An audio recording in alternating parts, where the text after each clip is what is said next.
Good evening. I'd like to call to order the March 23rd, 2021 Old Bridge Township Council meeting to order. Please rise for a Pledge of Allegiance. Please remain standing for a moment of silence and for our prayer. I pledge allegiance to the flag of the United States of America and to the republic for which it stands, one nation, under God, indivisible, with liberty and justice for all. As customary in this chamber, we stand for a moment to remember those who are protecting our freedoms, both here and abroad, first responders, those that made the ultimate sacrifice, and this evening for those who lost their lives both in Atlanta and in Colorado. A moment of silence, please.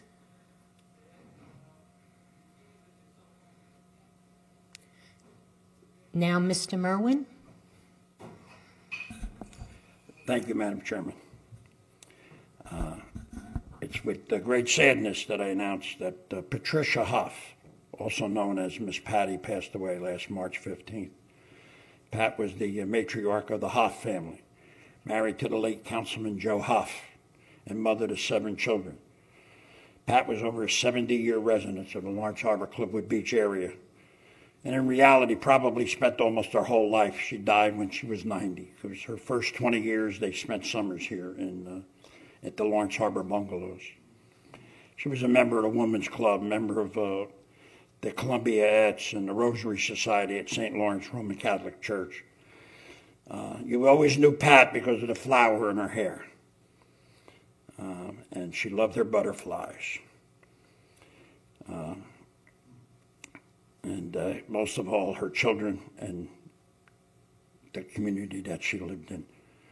Pat will be laid out tomorrow, 3 to 7 at Day's Funeral Home in Keyport. And there'll be a Mass at 10 a.m. on Thursday at St. Lawrence Church. She will be missed, and may she rest in peace. Thank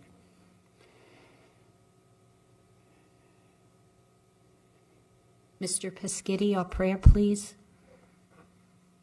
Dear Lord, bless thy servants in the ministry of public affairs who serve thee in this chamber.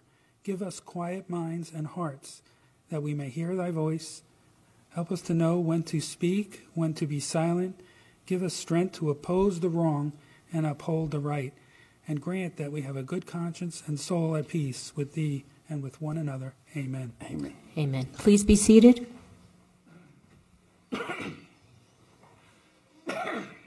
This meeting is being held in conformance with the Open Public Meetings Act. Notice has been given to the newspaper, and notice that this meeting has been posted in public places. Next open public meeting of the council will be held on April 13th, 2021 at 7:30 p.m. Ms. Brown? Here. Thank you. Mr. DePalma? Here. Dr. Greenberg-Belli? Here. Mr. Merwin? Present. Mr. Murphy? Absent. Mr. Pescitti? Here. Mr. Rizzoli? Here. Ms. Walker? Here. President Sohor? Here. We have 8 present. Thank you. Good evening. First will be approval of minutes of previous meeting, rescinding and revising the minutes of the Township Council meeting of December 16th, 2019. Do I have a motion? Move it. Okay, moved by Councilman Rizzoli, second by Councilman Pescitti. Ms. Brown? Yes. Mr. DePalma? Yes. Dr. Greenberg-Belli? Yes. Mr. Merwin? Yes. Mr. Murphy? Absent. Mr. Pescitti? Yes. Mr. Rizzoli? Yes. Ms. Walker? Yes. President Sohor? Yes. We have 8 ayes. Next will be our bill list. Mrs. Walker. Accounts payable March 23rd, 2021, $11,262,595.05. Do I have a motion? Move it. Moved by Mr. Rizzoli, second by Mr. Pescitti. Ms. Brown? Yes. Mr. DePalma? Yes. Dr. Greenberg-Belli? Yes. Mr. Merwin? Yes. Okay. Mr. Murphy's absent ayes. Mr. Pescitti? Yes. Mr. Rizzoli? Yes. Ms. Walker? Yes. President Sohor? Yes. We have 8 ayes. Payroll March 19th, 2021, $889,578.07. Do I have a motion?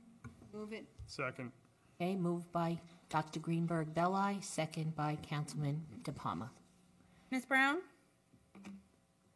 Yes. Mr. DePalma? Yes. Dr. Greenberg-Belli?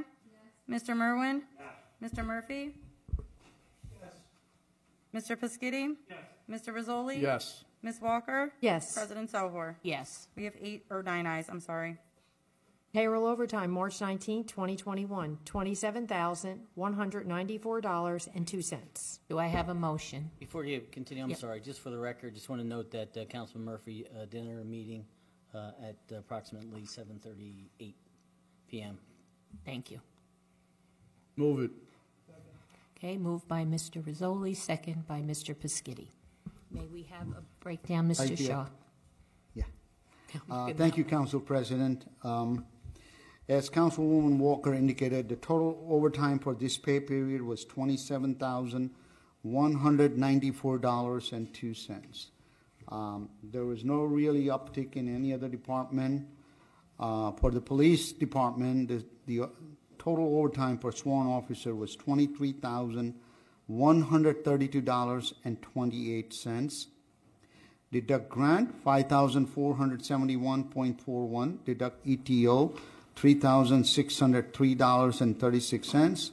The net overtime was $14,057.51, representing 274.50 man and women hours. Pandemic cost during this pay period was $2,057.07. There were 2 officers light duty, and 2 officers were quarantined. Thank you, Mr. Shaw.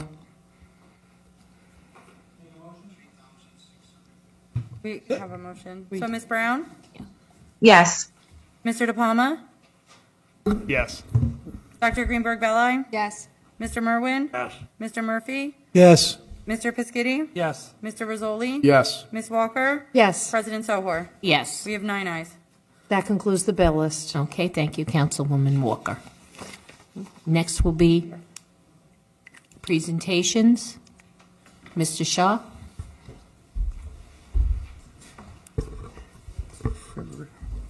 Council, before we do the budget presentation, I'd just like to make a few comments. I think it's appropriate. First of all, I want to thank the council for being here tonight. And I'd like to send a great appreciation to everyone who played a role in preparing and presenting our 2021 budget. As we all know, these past 12 months have been very challenging. We had to deal with never before issues and circumstances beyond our control. COVID has had a devastating impact on our town and its residents. Unimaginable loss of life and sadness. Devastating impact to our local small businesses and the local economy. The town has had to change and alter the way that we conduct our business. And what I dare say, what else? We faced so many challenges over the last 10 years. And when I always say nothing else can happen, here comes COVID-19. So I'm not even going to say what's else or what's next. But I'm confident we are prepared for whatever comes our way. And despite all the challenges, I'm pleased to sit here tonight and present the budget with our team here that we've put in place that meets and exceeds all our budget goals and objectives. We are able to maintain and improve upon our core municipal services for the residents that we serve as elected officials. So again, I like to say thank you, especially to the council, for your support over the last 12 months. As you know, this is one of the most important roles that the mayor plays, is to prepare the budget. And I can sit here tonight and say I cannot do this alone. We have assembled a great team here in Old Bridge, and Old Bridge is lucky to have them. A special thank you to Mr. Shah for all his hard work over the past year. Old Bridge is in a much better place because he is here. Special thank you to all our department heads that are joining us tonight, our professionals, our staff, our employees. Every single one of them have gone above and beyond this year. So now I would like to turn it over to Mr. Shah for the presentation. I hope the council asks some questions. And again, I'm very proud to offer this budget here in 2021. I hope the council is just as pleased. I want to thank the subcommittees that met prior to the budget presentation, our Finance Committee that met all along during these tough times. Thank you in advance. Okay, thank you very much, Mayor. Thank you, Mayor, for those kind words. Tonight is a public hearing on the 2021 budget, and I'm going to go through in detail. But before I begin, I just want to recognize, as Mayor indicated, that we have assembled a great management team, and without their help and their hard work, we wouldn't be able to present the budget that we're presenting to the council and to the residents of Old Bridge. So at this time, I'd like to recognize, obviously, my right hand, literally my right hand, Dawn Swoboda, Acting Finance Director and a tax collector. Since I became the business administrator, she has taken the additional responsibility of managing finance, and I want to thank her for all the hard work. Nicole Shapiro, our township engineer and director of community development. I don't know if she's here. Yeah, she's in the back there. If you, folks, all my department head, please stand up so that people can recognize. Veena Sawant, our planner. She's been here, short 2 years period, but she has done excellent job for us. Kyle Harris, director of public works. Every meeting, you give him accolades, during the winter storm. Matt Mercurio, Director of Parks and Recreation, who's is a tremendous support to us and managing the direct Parks and Recreation Department. One of the department is hard hit during COVID. Chief William Volkert, Captain Joe Mandola. Captain Mandola is here. Sergeant Herb Doctor, he's here. They've been very instrumental in putting together budget, particularly Herb, and I work very closely on police. And throughout the presentation, you will see police department is our large budget, and so thank him for the good management and good support. Patrick Reardon, our construction official, he's here. Brian Enright, our tax assessor, he's not here.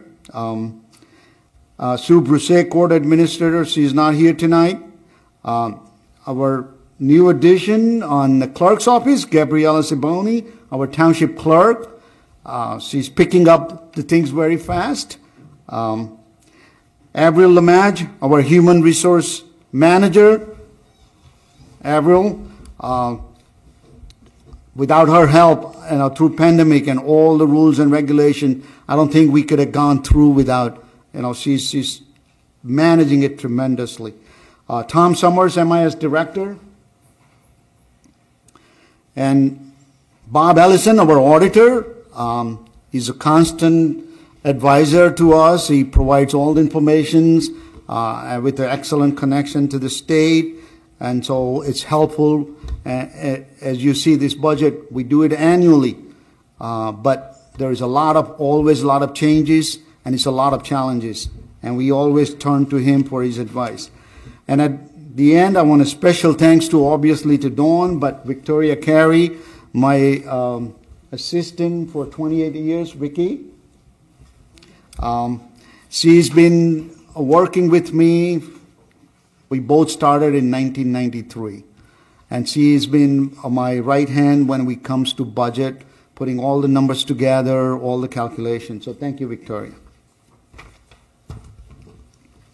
That's our management team.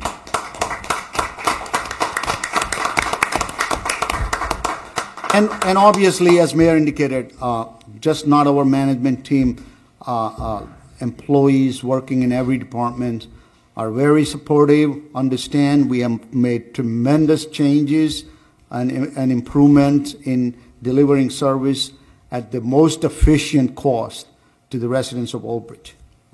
With that, I will start the budget. 2021 municipal budget overview. We have a slight delay in there it is. Okay. This is challenging during COVID to rearrange everything. The municipal budget represents 19% of the total tax rate and is the only portion of tax bill that township official can directly control. And, when I was looking at this percentage of total tax levy that municipal budget covers, its lowest going back to 2013, it was 21%. 2014 to 2018, 20%. 2019 to today, we are at 19%. So we have shrunk the cost to the residents.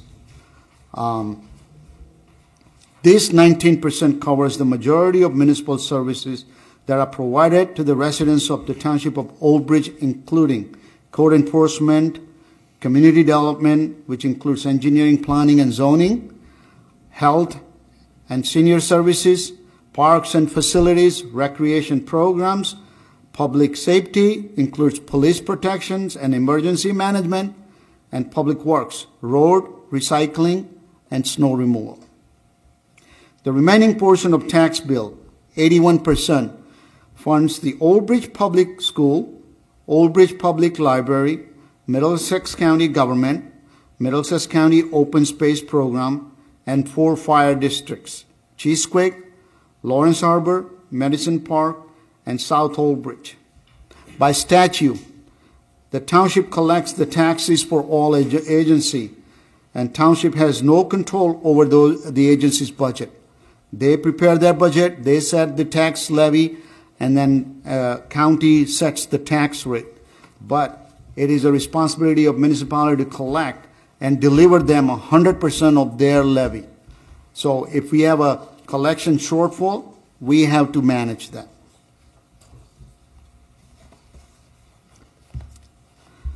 This is a graphic presentation of the 2020 tax rate breakdown. Biggest slice is the school tax at 58%.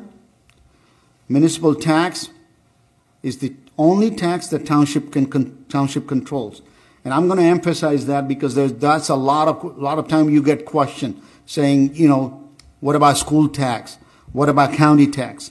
We have no control over those entities. They prepare their budget, they set their tax levy. As I indicated, township must collect and distribute to all other agencies with 100% of their respective levy amount. They cannot be shortchanged if we have a shortfall in collection. Except for municipal tax and library tax, all other agencies' taxes on these charts are estimated.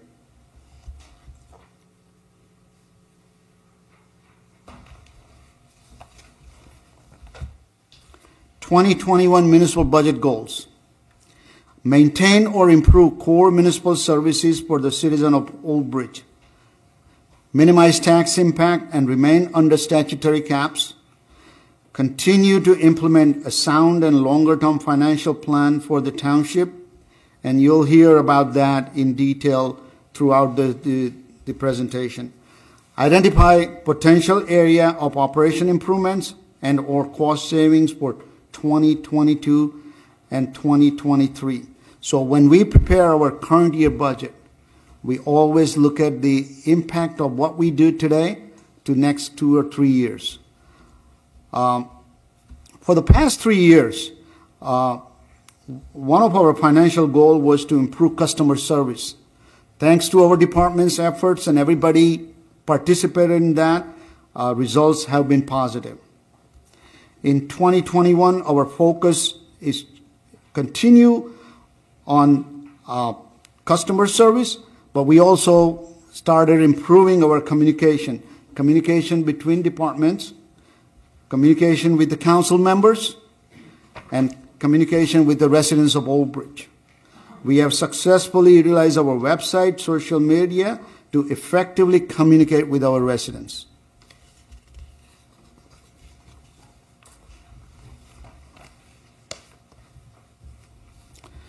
(2021) municipal budget guideline. These are important guidelines. It tells you how we prepare, why we prepare the way we prepare the budget, why it is important. Under the state law, Under the state law, a municipality must pass its annual budget in order to spend money and/or tax residents for that year. Until the budget is adopted, we cannot spend money for the full year, and we cannot send a tax bill to the residents. Strict municipal budget forms are prepared and submitted to the state. State oversight is performed by Division of Local Government Services in the Department of Community Affairs. Budget adoption requires state approval. The state Division of Local Government goes through extensive review of our budget. There are question and answers, information exchange with them before they finally approve our budget, which we did receive approval to adopt budget tonight. We did get through, answer all the questions, provided all the information, and they have approved our budget for adoption. By law, municipal tax levy must equal appropriations less non-tax revenues. In New Jersey, a municipality cannot adopt budget that is not a balanced budget. Revenue must equal to the expenses. Unlike federal government and state government, they project revenues, and if they didn't make the goals, they borrow money. We don't have those authority. So our budget must be in good shape to be able to operate full year. Projected non-tax revenue cannot exceed last year's actual tax revenue. So we can't just willy-nilly project the revenue as the state and federal government do. Federal government has ability to print bills as they need, as they want, and they just continue to operate. We don't have those authority. Actual expenditure cannot exceed the budgeted amount. So we cannot overspend the budget line. There are ramifications when we do. There are steps we must take if there is an emergency related expenditure that exceeds the budget that was approved by the council. Transfer within the cap are only allowed in the last 2 months of the year. So within our budget, there is a within cap, they call it, and outside cap. Within cap is all the operation. All these department operations are considered within cap. We cannot just take transfer from one department to another department. We cannot add surplus back into the budget if we are in need. And that's why our budgets are managed, prepare and manage accordingly to make sure that we don't fall into any of these categories.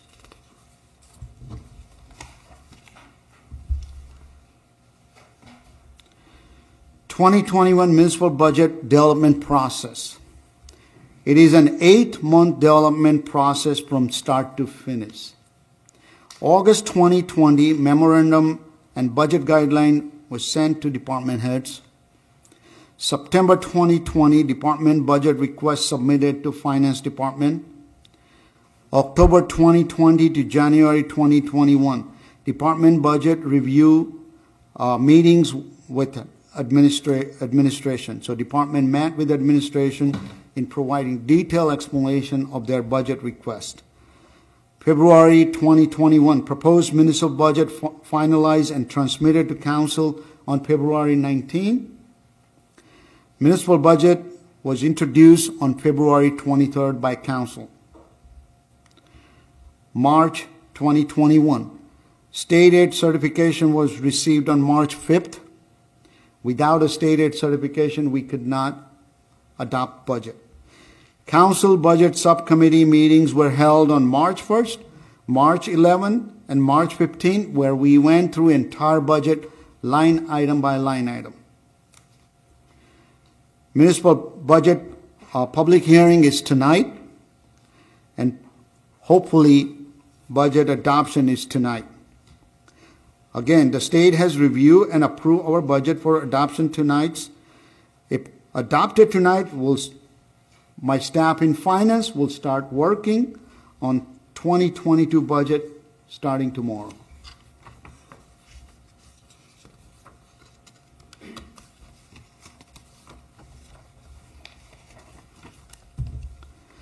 (2021) municipal budget summary.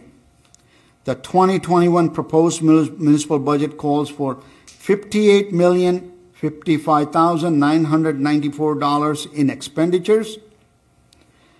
Revenue includes $6,270,857 in municipal state aid, $6,288,593 in miscellaneous revenue, $1,675,000 in uniform construction and code enforcement fees, $1,225,000 in receipt from delinquent taxes, $395,000 in municipal court fines and cost, $150,000 in interest on investment and deposit, and $35,357,064 as the amount to be raised by taxation. An anticipation of $6,150,000 from fund balance will be required to bring the 2021 budget into balance. This will leave $2,888,568 in cash fund balance to help stabilize tax rate for 2022. The proposed municipal tax rate is therefore estimated to be 0.994 in 2021, which reflects no tax increase over 2021.994. For an average home in Old Bridge assessed at $154,578, there is no municipal tax increase, from $1,537 in 2020 to $1,537 in 2021.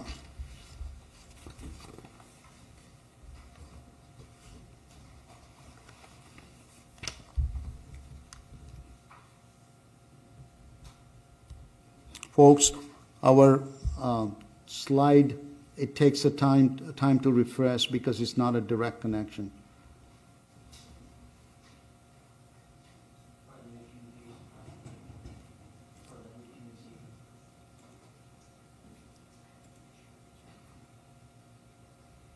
Okay, here we're back. 2021 Library Budget Summary. The municipal library purpose expenditure category is included as an appropriation in the municipal budget. However, since 2011, the amount is deducted from municipal tax levy in the calculation of amount to be raised by taxation for municipal purpose. The 2021 minimum state required funding for the Old Bridge Public Library is $2,856,560, which reflects an increase of $67,737 over 2020. 2020 was $2,788,823. Under the statute, the municipality or the library board cannot decrease the library tax from the minimum required by the state. It's set by the state, and it must be raised as part of the levy. The associated tax rate is estimated to be 0.080 in 2021, which reflects an increase of 0.001 in the tax rate over 2020. For an average home in Old Bridge assessed at $154,578, the municipal library tax increase would be $2, from $122 in 2020 to $124 in 2021. I have a question. Can I complete the presentation and then we can do the question and answer, if you don't mind?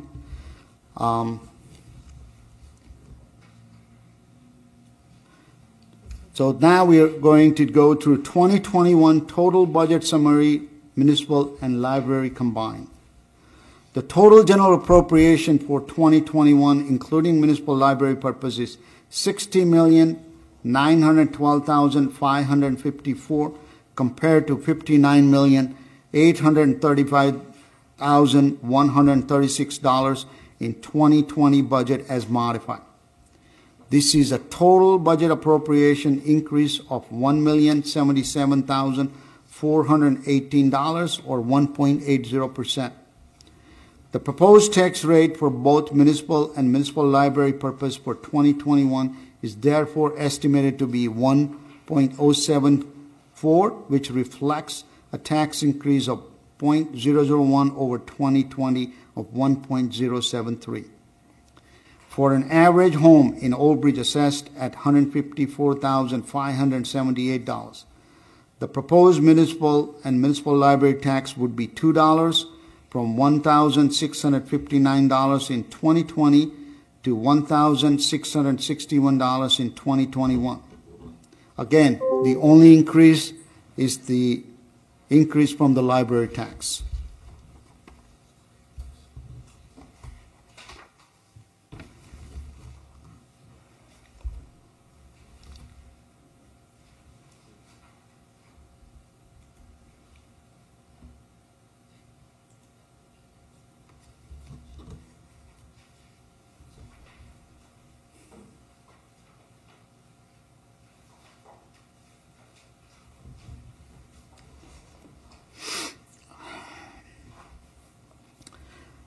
Annual budget expenditure comparison. This slide shows a breakdown of expenditure between salary and wages, other expenses, and library appropriation.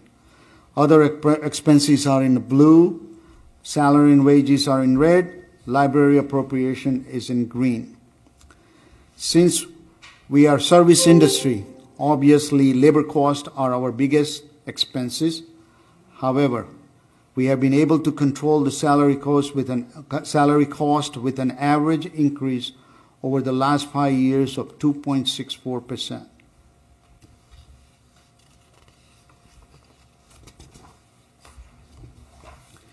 (2021) expenditures.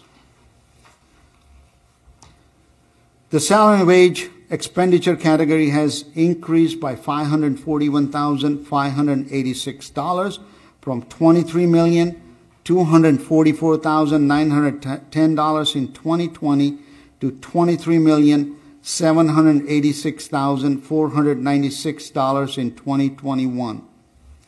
In addition to contractual increase and minimum wage increases, the 2021 budget includes funding for 1 new full-time position in Police Department, a patrol officer, 1 new full-time position in Human Resources, administrative assistants, and 1 new full-time position in administration and administrative assistants. Just want to add to that in administration, a part-time position was eliminated. So we effectively added a half position. The other expenses expenditure category has increased by $328,212 from $18,362,307 in 2020 to $18,690,517 in 2021. The major increase under this expenditure category are health insurance and recycling. While the health insurance premium was funded at a lower rate than 2020 for active employees and the EPO retiree group, they were both lower. The health insurance premium rate increased from the traditional and PPO retiree subgroup, causing that. So we have two different categories of coverage for active employee and retiree subgroups. Those are contracted obligations, and we cannot change it. So the traditional, what is known as traditional and PPO retiree subgroup, the costs are rising in that group. We were able to negotiate and manage and slightly lower for the active employee and other retiree subgroups.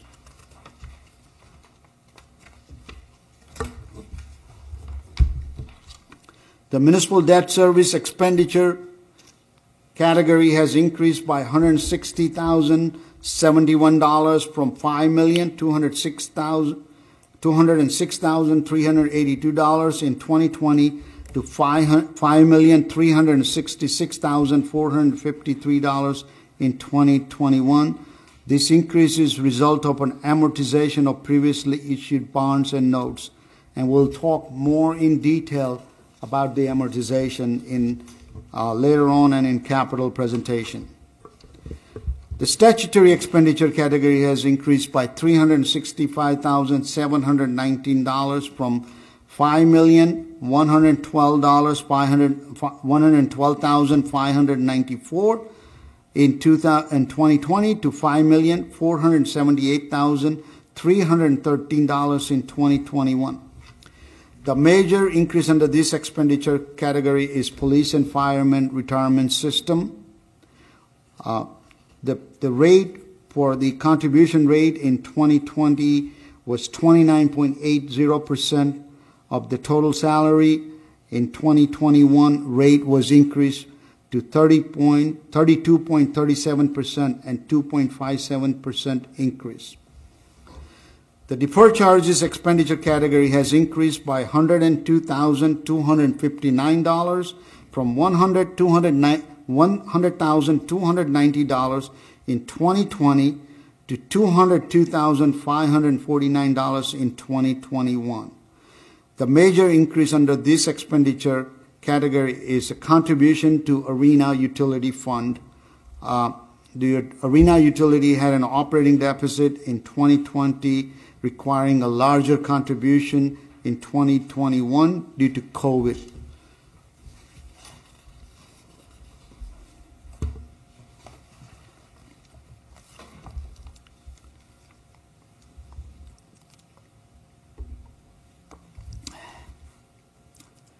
The Capital Improvement Fund expenditure category has not been changed for 2021.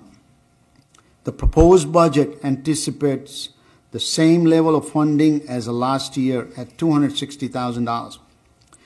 The proposed capital budget for 2021 is expected to be $4,525,000 for curbing, drainage, facilities and road improvements, parks and playground improvements, replacement of equipment and vehicles for various department and division. Capital projects will be discussed in further detail in a capital presentation. The reserve for uncollected taxes expenditure category has increased by $420,000 from $3,070,000 in 2020 to $3,490,000 in 2021. This is a statutory non-spending appropriation. The actual tax collection rate for 2020 was 99.11%, and the projected tax collection rate for 2021 is 98.11%. As recommended by rating agency and the Government Finance Officers Association, Nationwide Association, the township takes a conservative approach and projects 1% below the previous year's actual collection rate, because a small drop in this in our tax collection has a devastating impact. As you see, this year we're up. There was about 0.20% reduction in collection.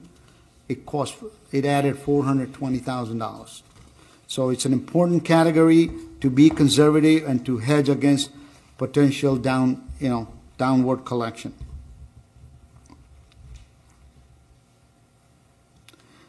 This is a 2021 expenditure pie chart breaking down the expenditure by categories. The biggest slice is salary and wages at 39.05%. It's important to note that employee salary, and when you combine salary and benefit, it's 61.93% of the total expenditure in 2021 budget. Again, I want to remind everyone that we are a service industry, so our major cost is going to be labor cost. Next biggest pie is the operating expenses at 30.68%. And we always keep an eye on our debt service, which is at 8.81%.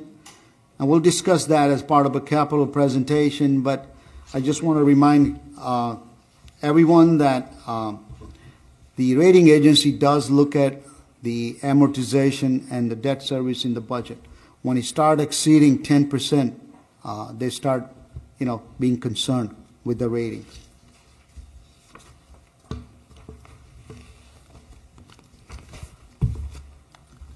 This is our Sherwin-Williams color bills as every year. This will be available to review in detail on our website. By the way, we will be posting the entire presentation on our website as we always do after the budget public hearing. Obviously, the biggest slice is a public safety, and the next largest is insurance, including health and liability insurance.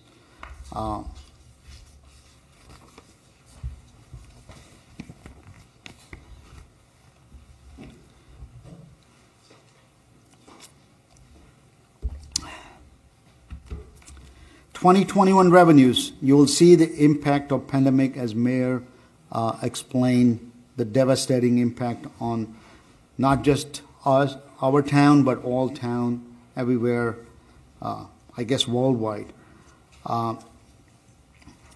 Total municipal revenue, including municipal library tax levy, has increased by $1,077,418 from $59,835,136 in 2020 to $60,912,554 in 2021. Municipal stated revenue category has not been changed in 2021. The fund balance revenue category has been decreased by $850,000 from $7 million in 2020 to $6,150,000 in 2021. The Uniform Construction Code and Fees revenue category has been decreased by $425,000 from $2,100,000 in 2020 to $1,675,000 for 2021.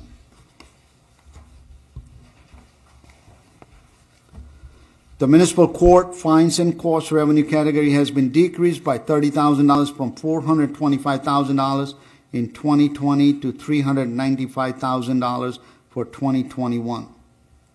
The interest on investment and deposit revenue category has been decreased by $175,000 from $325,000 for 2020 to $150,000 in 2021. The miscellaneous revenue category has been increased by $2,582,983 from $3,705,610 in 2020 to $6,288,593 for 2021. Major increase in this revenue line is CARES Act reimbursement for pandemic-related cost and loss, some of the losses. This is a one-time revenue, and I'll talk about that later in detail.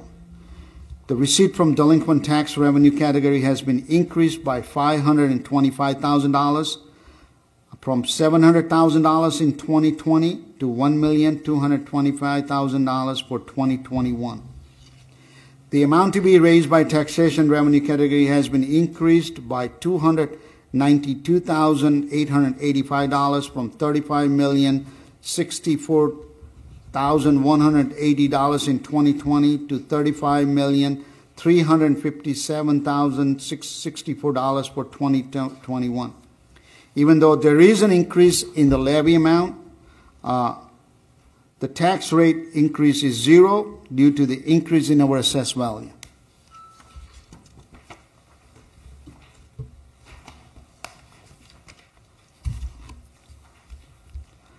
This pie chart further breaks down the revenues. The largest pie is the amount to be raised by taxation, 58.05%. It's important to recognize, everyone, that municipality depends on the property tax revenue for one, and because under the statute, we're not allowed to do any kind of a business transactions. Those are not permitted. There are very limited resources other than taxes and those revenue that we do collect from the town. So the property tax percentage is always going to be high in every town in the revenue section of the budget. Second largest is the miscellaneous revenue at 10.32%, and the third largest is state aid at 10.29%.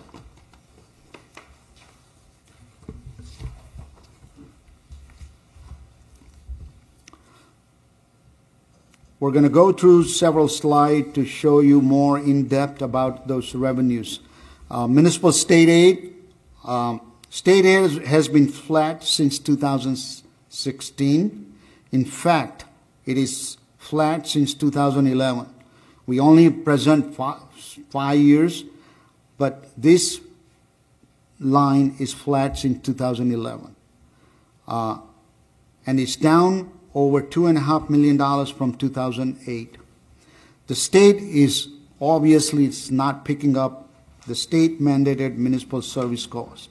Municipality has been given mandates after mandates by the state without providing any funding or sources. And that's one of the reasons that, town has faced some of those increases. In fact, while they call this municipal state aid, it's the energy tax receipt. It was originally meant only for municipality.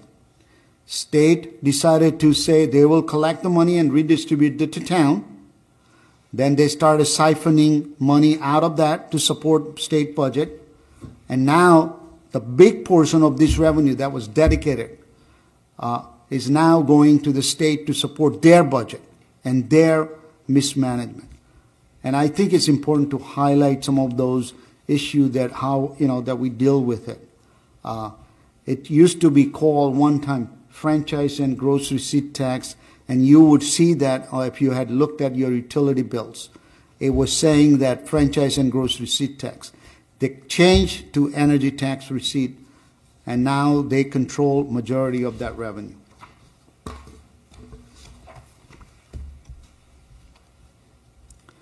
Surplus anticipated. This has been well talked about over years. In 2016, we anticipated $6,750,000 and used the same amount in 2017 and in 2018. In 2019, based on our fund balance and revenues and our budget practices, we were able to increase this item by $250,000 to $7 million and use the same amount in 2020. In 2021, due to the impact of pandemic, we decreased this line by $850,000 to $6,150,000 to maintain our cash fund balance.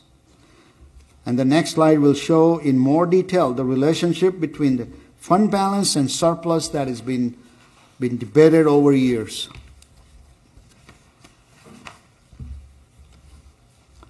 This slide shows fund balance and surplus in the budget from 2016 to 2021. The blue bar represents the balance as of January 1st of each year. The red represents the fund balance anticipated in the budget as surplus. As I indicated, if you look at the 2021, $6,150,000 is anticipated in the budget from this from the fund balance. Purple represents the remaining cash balance throughout the year. So the purple is what we maintain. And it's important that we have a cash in case of emergencies like snow or through the pandemic early days where we suddenly stop collecting revenue. We have to have a cash flow on hand. Green represents the balance as of December 31st of each year, which then carries over to following year, and that becomes the blue again. So that's how the fund balance and the surplus anticipated in the budget, that there is a relationship, direct relationship. Due to pandemic, our cash fund balance is back to 2018 level. We try to grow that. The rating agency pays specific attention to fund balance, and I'm sure our auditor, Bob, who has explained this in the past, will speak about that. When they review our ratings, they look at the fund balance, how we manage the fund balance, how we anticipate in the budget. It plays major role. There are major categories, and it's one of the 3 or 4 major categories. They like to see a steady increase in our cash fund balance portion. It is part of our long-term financial planning, and it reflects in our bond rating It is an important factor in our goal to get the highest possible rating for the future borrowing.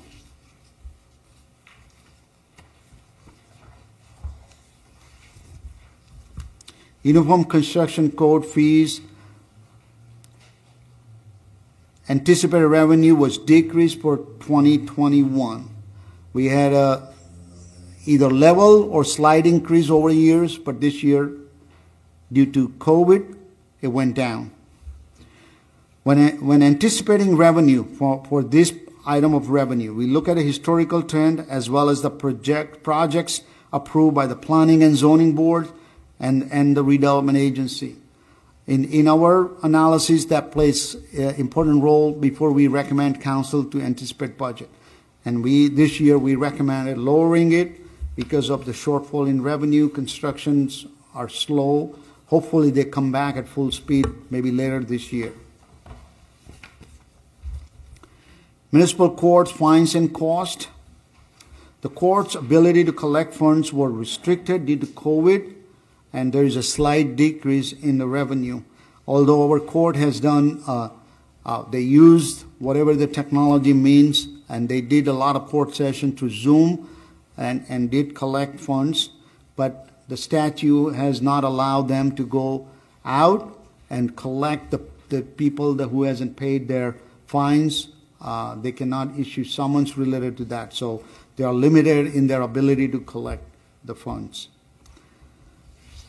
And also, obviously, throughout 2020, tickets were issued a lot less because very few people were on the road driving. Interest on investment and deposit. Due to COVID, interest rate took a sharp decline in 2020, and it's reflected in our revenue projection.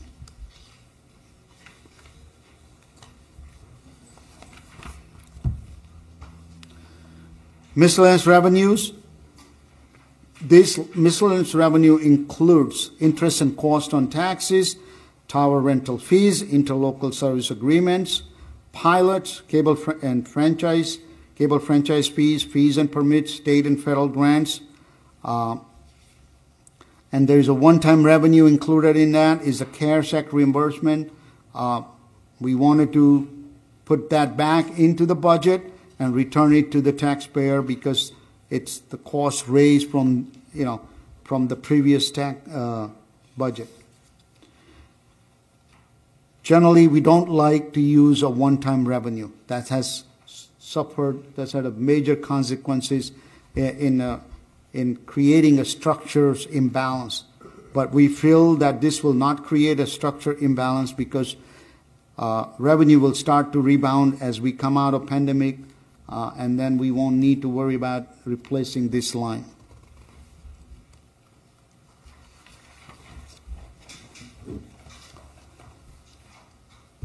The receipt from delinquent taxes, there is a substantial increase in this line. Due to pandemic, the 2020 collection rate was down slightly. In 2021, we increased the amount of receipt from delinquent taxes based on the outstanding balance as of December 31st, 2020 of past due taxes. There is a statutory formula that we must apply before we anticipate an amount in the budget, and we are within the statutory formula. Amount to be raised by taxation. The amount to be raised by taxation includes the library tax. The red is the municipal and the blue is the library tax.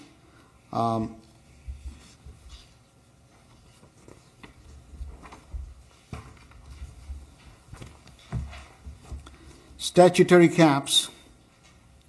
Municipality operates within the cap limit, and there are two different cap limits imposed on municipality by the state. The cost of living cap adjustment enacted by the state require each municipality to limit any increase in state budget up to 2.5%. These are annually set by the state, unless authorized by ordinance to increase to 3.5% over the previous year's final appropriation. As a part of the toolkit, we asked council to adopt 3.5% because there are other benefit. For Old Bridge Township, the proposed final budget appropriation for 2021 is $46,777,745, which is $341,458 below the state mandated cap base of $47,119,203. So again, we ask you to adopt the ordinance so that we have a tools in our hands, so if we need to use it. But if you look at this year's and look at the past year's budget, our budgets are always below the cap limits.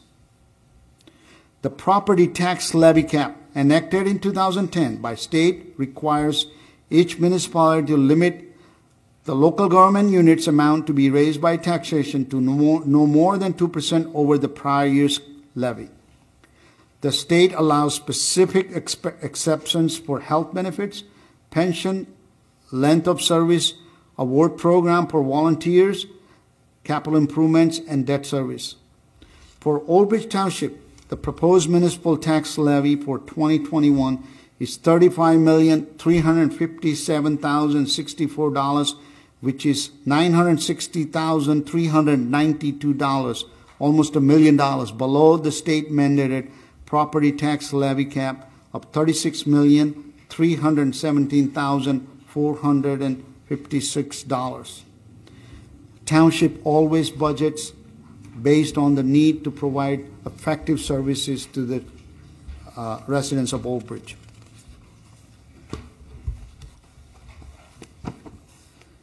Back to the future, we have Marty McFly this year, and Marty McFly and Doc.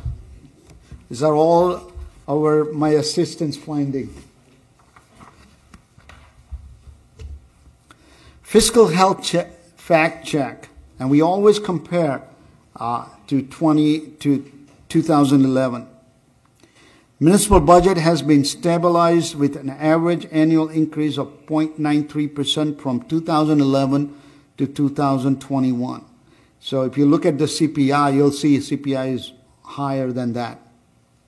Non-recurring revenues are lower than non-recurring revenues for 2011 by $2,946,913. While this year's the Reimbursement CARES Act was important to put back in the budget, but generally we do not use one-time revenue source. Fund balance is higher by $2,006,889 or 227.62%. $2,888,569 in 2021 versus $881,680 in 2011. And $881,000 would be below a payroll, 2 weeks pay period. So it's important that when you relate what we maintain cash on hand, why that's important is because in serious problems, financial crisis that we have gone through, different crises, Sandy, a pandemic this year, or the meltdown on financial industry meltdown, and suddenly we drop in collection. This cash flow is important to carry us through, take whatever necessary steps to carry us through. The municipal tax rate has been stabilized with an average annual tax rate increase of 0.92% from 2011 to 2021. Average levy increase has been 1.37%. The average CPI index increase over the last 10 years was 1.49%. So we've been below CPI.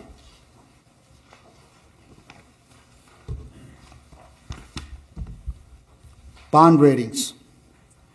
Moody's assigned AA2 ratings to the Township of Old Bridge for $3.9 million GO refunding bond series in 2012.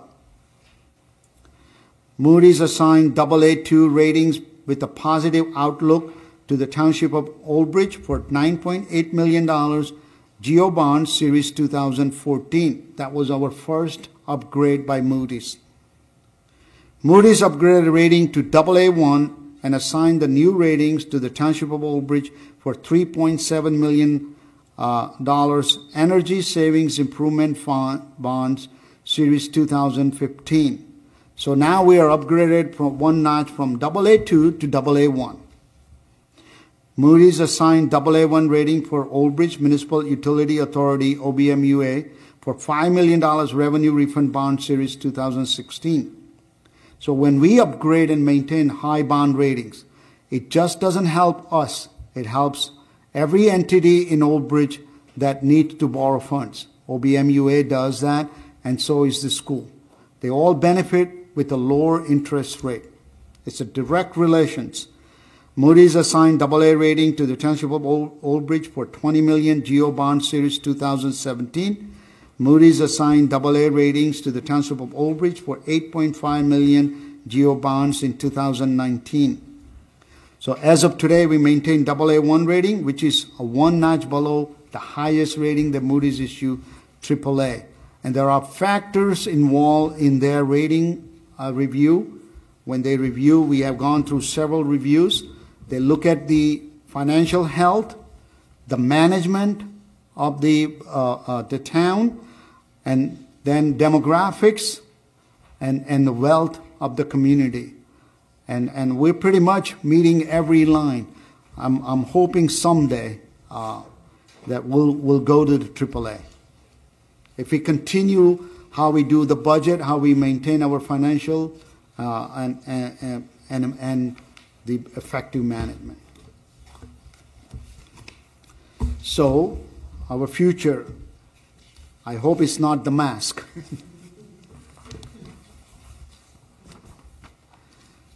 2022-2023 potential challenges. Obviously, impact of pandemics. I hope that it's over soon. We pray and we hope that it's over soon, but I don't know how long that's going to last. Obviously, national, state, and local economic condition. COVID has devastated national, state, and local economy. There's not much to talk about it. In the past, we had an impact from financial meltdown, a mortgage meltdown. We had a meltdown. We didn't have a meltdown, but we did have an impact during the Sandy. Weather-related emergency and related cost. Large snowstorm we saw this year. I think we spent over $800,000 in snow removal cost. And that's going to be future snow. Hope not like that, but we probably going to experience those costs. Storm costs like Sandy storm. Contractual and statutory cost increases. We will need to renegotiate with 9 labor unions this year. Accumulated time payouts for retirees. While we have controlled the cost, we still have many employees that are getting retirement payout. Order to implement a municipal-wide revaluation and related costs. As you all know, we've been ordered by the state and the county to conduct a revaluation. It's a major expenditure to undertake by the town. Tax appeal refunds. I recall the last revaluation when it was done in 1990, and I came on board as a chief financial officer and director of finance in 1993, and we had gone out and borrowed $3.6 million to pay back the refunds. So that the reval always scares me. New and unfunded state mandates. State is refusing to provide any aid and they keep putting mandates on municipality. Recycling cost increase, we saw that last year. We saw the large increase in 2020. We absorbed that.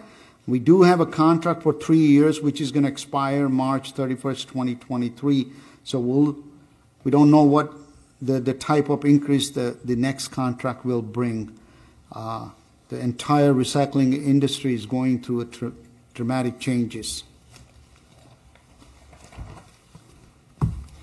Obviously, with the potential changes, there are potential opportunities, and we look for all of those opportunities.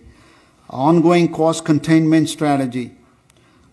We do short-term and long-term cost containment in health benefit through negotiation. This year, we were able to implement difference card program to our health benefit, which basically reduce our cost, reduce our cost slightly, but we were faced with a 30% increase in our health cost. And so we continue to look at different avenues to come up with maintaining those costs. With the contract negotiation underway with the collective bargaining units, we are always looking to ways to contain costs for future years. Competitive contracting for services. By using reverse auction, we were able to get the best price on our energy for the township. In previous bond sale, we also used reverse auction. This allows nationwide investor to purchase our debt, which gives us the best possible interest rate. Lower the rate, less the cost for our capital projects. Cooperative purchasing for goods and service. We use local, state, and national co-op to get the best price. When we don't see a price advantage, then we go out and bid for those items. And I think we have done very well. One of the things that has helped us with our capital project and lowering the cost is being able to adopt those early on, while most other municipalities are not even out there. And the contractor, we get many contractors. We have changed our bidding practices to online bidding that invites a lot more contractors. So those steps has helped us lower those costs. New technology-related initiative. We continue to implement technology to improve efficiency and lower cost. In 2020 and 2021, we greatly expanded the amount of services we provided electronically through our website. And I think residents are happy. They can conduct business with our government 24/7.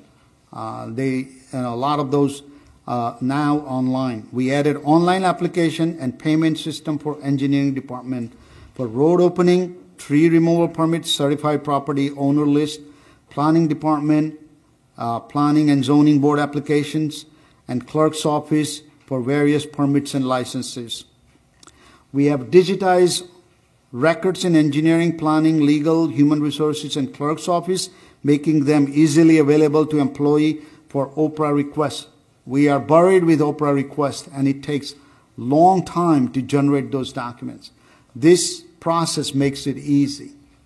As you know, we have a years implemented online payment system in tax office.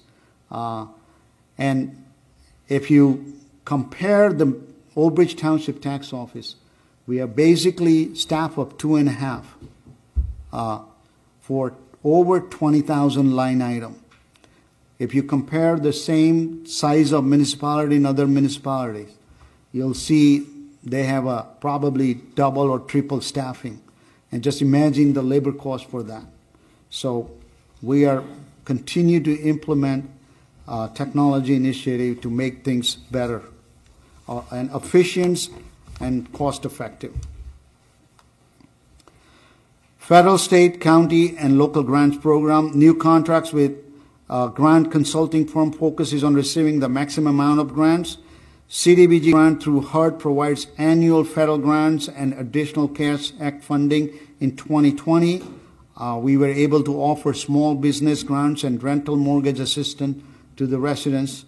I believe that's all. It's on the agenda tonight. You'll see that. Additional funding through CARES Act and Middlesex County Office on Aging for assistive technology grant to provide seniors with devices to be able to connect remotely and participate in our virtual programming and silver lining. Sometimes we use funds to improve delivery of services.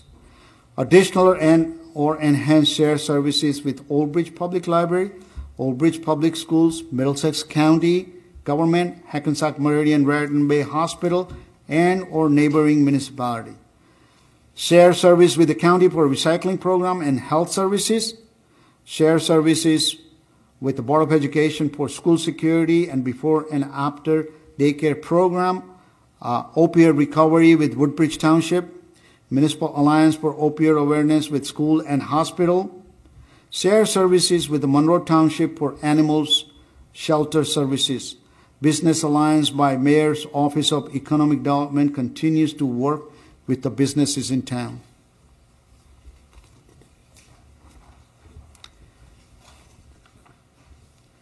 Council, that concludes my presentation. We have a number of people in this. I see Dawn, I see Avril, I see, Kyle, Matt. We'll open it up, Council President, if you want to open it up for questioning. It's a public hearing, so obviously it should be open to public. Yeah, so, Okay. We're more than happy to answer any question the council may have, and so is the public. okay, so we're going to open it up first? I would have council ask first. Yeah, to the council members. Council, Mr. Pasquini?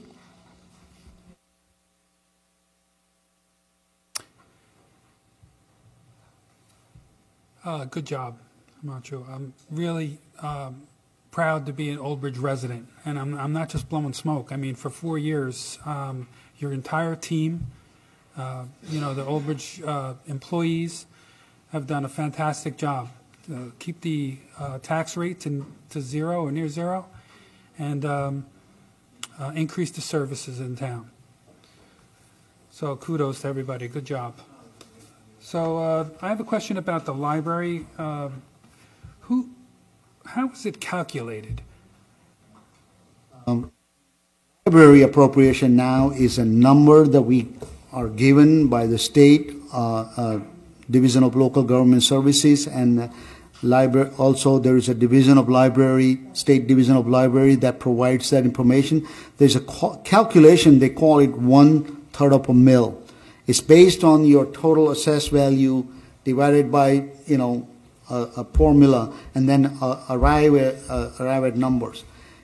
If I don't know what's going to happen when we do reval and our assessed value change, because there is another section of that saying if it is going to be exceeding certain 15%, then they said increase by 15%. But we do not calculate that number. We are given by the state. Right, I understand that. And we did ask, is there a possibility we have 0, we want to keep it that way, and then we were told, no, you have no authority to change that levy amount. So it's different for each town, and it's based on the... Yes, it's different for each town based on the assessed value and population. They do the calculation. The other question I had was on the code enforcement. It went down from 2020, but the amount of $1,675,000 is pretty much in line with all the years prior, right? So what it is there was a bump in 2020, right? It went up to 2.1 million. It's page 22. That is correct, that the revenue was increased, and with the construction that was growing in town, obviously hope was in 2020 was a high, that amount to collect, but suddenly the process shut down, permit was not issued for a while. And that's why we had lowered the revenue, and we lowered that back to the 2019 level. Right.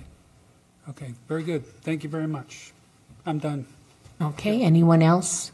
My left, we can start with Mr. Merwin, work our way over.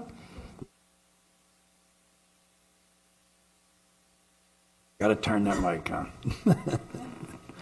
The things that we've decreased or increased in order to balance this budget, such as the surplus anticipated from the fund balance, right? We cut it by $850,000. If we collect that money, that's going to go back into the where's that go to? So surplus is a result from all different operations that we take. So when we budget in revenue, and if we exceed the budgeted amount in actual collection, that goes into the fund balance. If we don't spend the money, and it's actually the money at the end of 2021, what we didn't spend in 2020 will become surplus. So if there's an expenditure that is less than actually budgeted, those becomes surplus. There are a couple of other revenue items that becomes the fund balance. So fund balance gets accumulated, and then you use available amount into the budget. Now, obviously, we had to lower this year because we collected less. We're hoping that we regenerate those revenues in 2021. We'll exceed our collections, and we regenerate the revenue. So when you look at how you anticipate this item, it's somewhat complicated to analyze and to understand, but we have to keep an eye on that, because if we increase the surplus in a year, we budget an amount, and then we don't regenerate that amount, that is immediately going to have an impact in following year budget.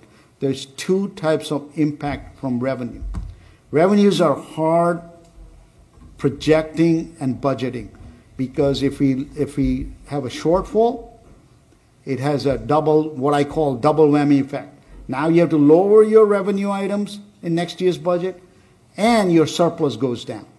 So there's a double impact on the revenue side of the budget. So you have to be very careful, and you have to continue to be conservative and monitoring. If you see there's a trend that's going to come down, then we recommend lowering it. Okay. And what did we collect in construction costs, construction fees in 2020?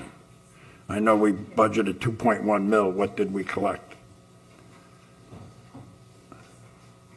Pat, you know that offhand? She's going to give you that. All right, well, it's in the figured book. he would have had that right there. Yeah. 2,019,000. $2,019,000. Okay. And then,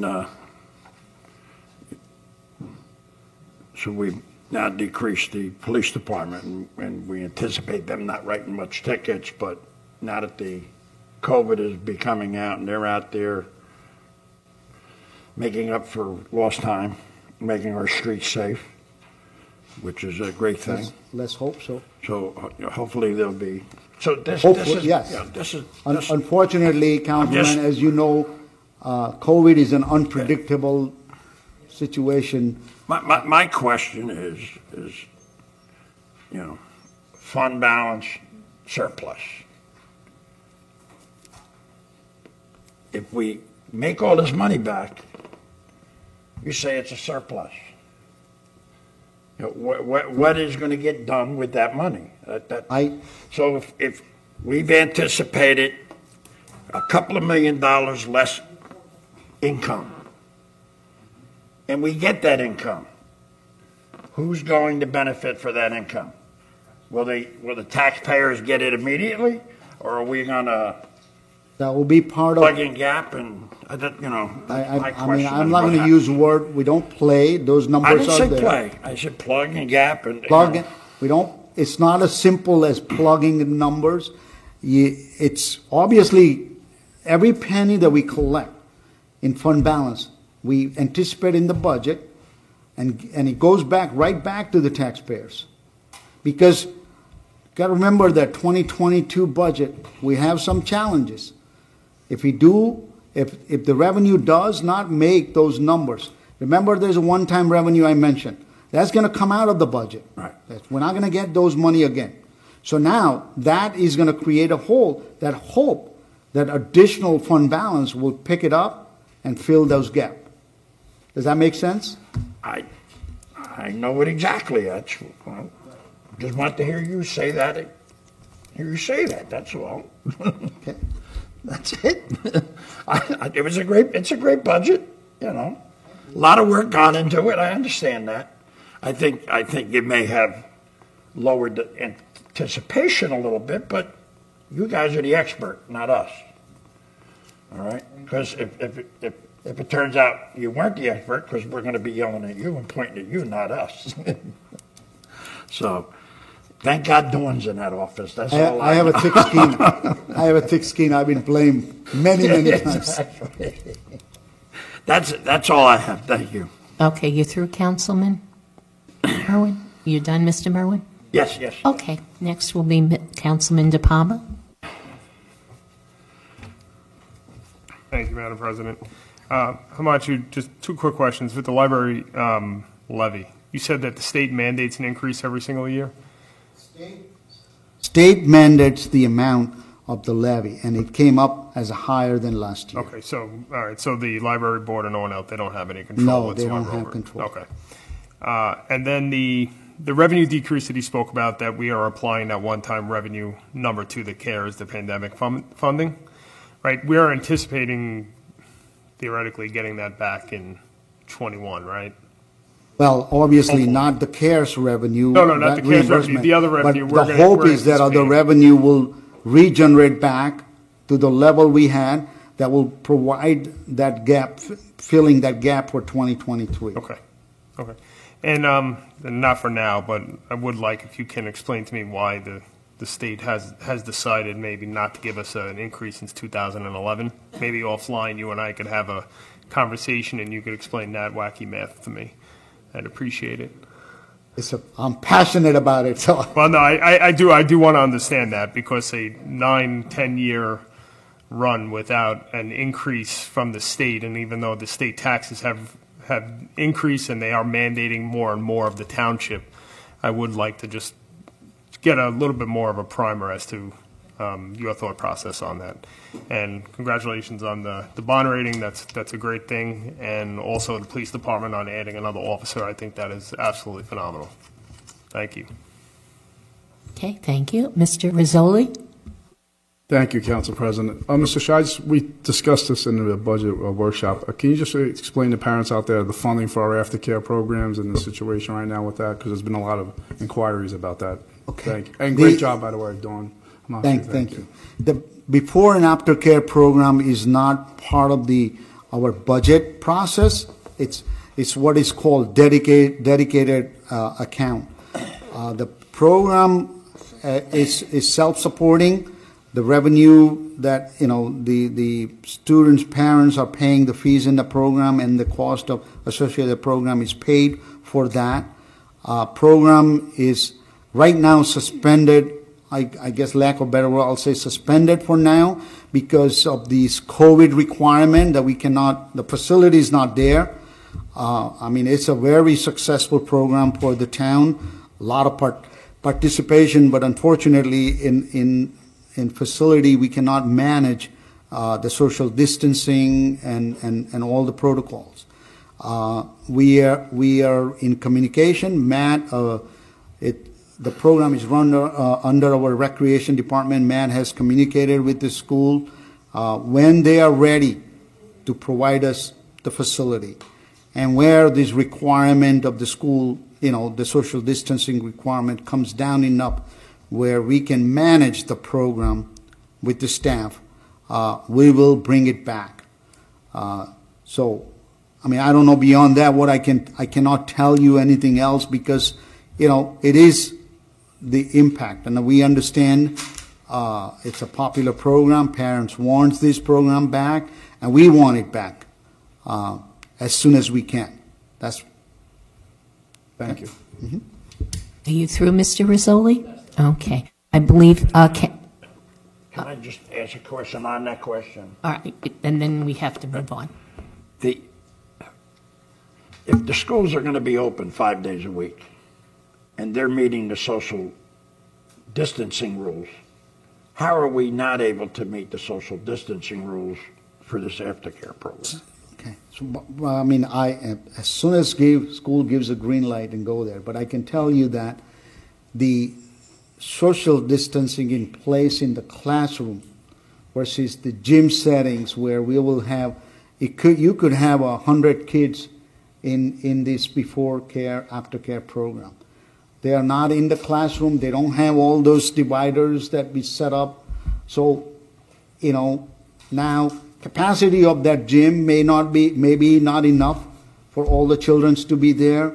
Trying to keep them separate, it's not that easy. So, those are dependent, as I can tell you. I'm not going to speak as an expert of these things. We're just following the guideline. We're following directions. And I can tell you that school has said they will work with us as closely as possible. They are also interested in that program. That program is valuable to them because the children are there moving to the classroom. So everybody wants to do this, bring it back. Just matter of when we can bring it back. Right now, even though 5 days, they're only, half a day.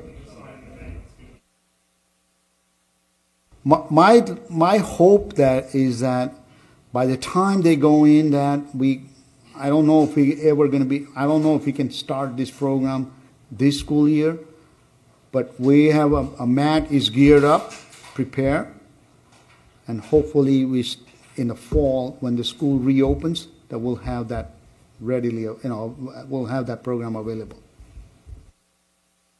Okay, you through now? I'm just asking, we know we're going to get these questions. That's, not to put you on the spot. We know you're not the social distancing Understood. expert, but, all right. Well, questions are asked of us, absolutely. You through now, Councilman Merwin? Yes. Okay. I believe Councilwoman Brown has her hand raised. Yes, hi. I'm also asking a question on behalf of a few residents that have told me that their taxes have in fact increased. So I know we went over the budget and addressed some of the tax increase being at a little bit over 1%. But I've had a number of residents say that it's definitely increased by a larger percentage for them. So can you explain why that is for some residents? I think I try as detailed as possible. If you look at the slide on the pie chart on the tax rate breakdown, when we talk about budget and tax rate, we're talking about municipal tax only portion. But the residents gets their bill that includes school, county, fire district tax. And depending on the fire districts and depending on a school tax increase, they might see an increase in overall. But in the tax bill that are sent to them, there is a detailed breakdown that shows each entity's taxes. You as a council member or mayor has no control on what is the tax rate established for school or for county. The school board approves the budget for school, not municipality. When they approve the budget, all of those budget that establish the levy are sent to the county board of taxation, which then calculates the tax rate for the Old Bridge Township, for each entity in Old Bridge Township. And so, yes, the tax bill might represent increase, but when they look at it, if they look at the municipal tax, they won't see the increase in that. Okay. They were specifically saying that they did. So, yeah, I am aware that, school and the county and any other tax outside of government here would not be anything we have to do with. So I'm keenly aware of that. But they said in particular that their taxes were higher, in fact, than that I believe it's 1.3% that you mentioned. So that was also, they made the statement about last year as well. There was a budget review that happened, and, as it is always public, and they said that they once again had a larger increase than was discussed during the presentation. So they were just curious why and again, this is a few people, but why they are having an increase that's above what is being presented at the meetings. Last year, there was an increase in municipal tax rate. It was presented, and overall, there is an increase. Last year was 1.5%. Yeah, last year, the tax increase, if you look at the last year's budget, it's online, you'll see we did mention that we were about 1.53% increase in tax rate last year. So that we did not say there was no increase. This budget and the tax bill for this budget 2021 will be issued to the taxpayers in July. Every year in July, there is a tax bill sent that reconciles this year's tax rate, tax levy based on this year's budget adoptions, and then also establish estimated tax for 2022. They will see bills the 2 quarters of 2021 and 2 quarters of 2022. It's a reconciling bill, and that's when they will see the rate is going to remain at 0.994. Now, obviously, we send this budget and this levy and everything. Ultimately, the County Board of Taxation is the entity that established the rate. I hope I explained that. Yeah, I hope so. Like I said, this is more so for the residents that asked me the question, so I believe they're listening. Thank you. Okay, are you through, Councilwoman Brown? Yes, thank you. Okay. Councilwoman, Mr. Murphy, Councilman Murphy? Yes, this is for I guess, for Amachu and the mayor. I think this year is a very good budget, especially with COVID and the storms you had to come in with a 0%. As well as most people on the council and you guys know, we sit in on the budget meetings, budget workshops, and there's 3 of them, and they're broken down to 3 different groups. It's unbelievable how they come in with their budget all done, and they can answer every question. And I just want to, thank all of them for doing all the hard work, 'cause I know what that is to do everything they're doing. And that's all I want to do is thank you two and the every department head. Thank you. Okay, thank you. Councilwoman Walker? I just want to make a comment. I just want to thank all the employees and heads of department for their hard work. And having the subcommittees were the best thing because we were able to have all our questions answered. So when we came here today, we were prepared and we pretty much knew everything. And it's an amazing budget considering the COVID and the storm, and great job. Thank you. Councilwoman Greenberg-Belli? Yes, without a doubt. The work that is put into this is incredible. I really compliment you on the tenacity and the efforts that goes into this year after year and presenting, making yourself available all the time, all the department heads for the committee meetings that we have, and our questions are answered there. But also the presentation that you present to the public. I think it's very important, and I hope they do watch it and understand what goes involved with it. But I do want to say that I have to compliment you in so many ways because you have come a long way. In 2011, this administration came about, and this in after 2011. What I'm saying, in 2011, that budget they had was basically 2 weeks of payroll. Can you imagine that? Can you? Well, it's scary. It's scary. And I want to say, for everything that you inherited, and we're sitting here today with the bond rating that we have is incredible. That you inherited an arbitration that was awarded, you didn't get a chance to negotiate anything, and that was when you just got here, and it was off to a bad start. And it was very unfortunate what happened with that, but you came through that. Also, imagine Irene, Sandy, and the pandemic. I wouldn't want to be in your shoes, honestly, for going through all that the way that you did. But seeing it on paper, you rose to the top. Himanshu, you rose to the top. Your staff did. Every department head here realized the seriousness is and made difference and changes.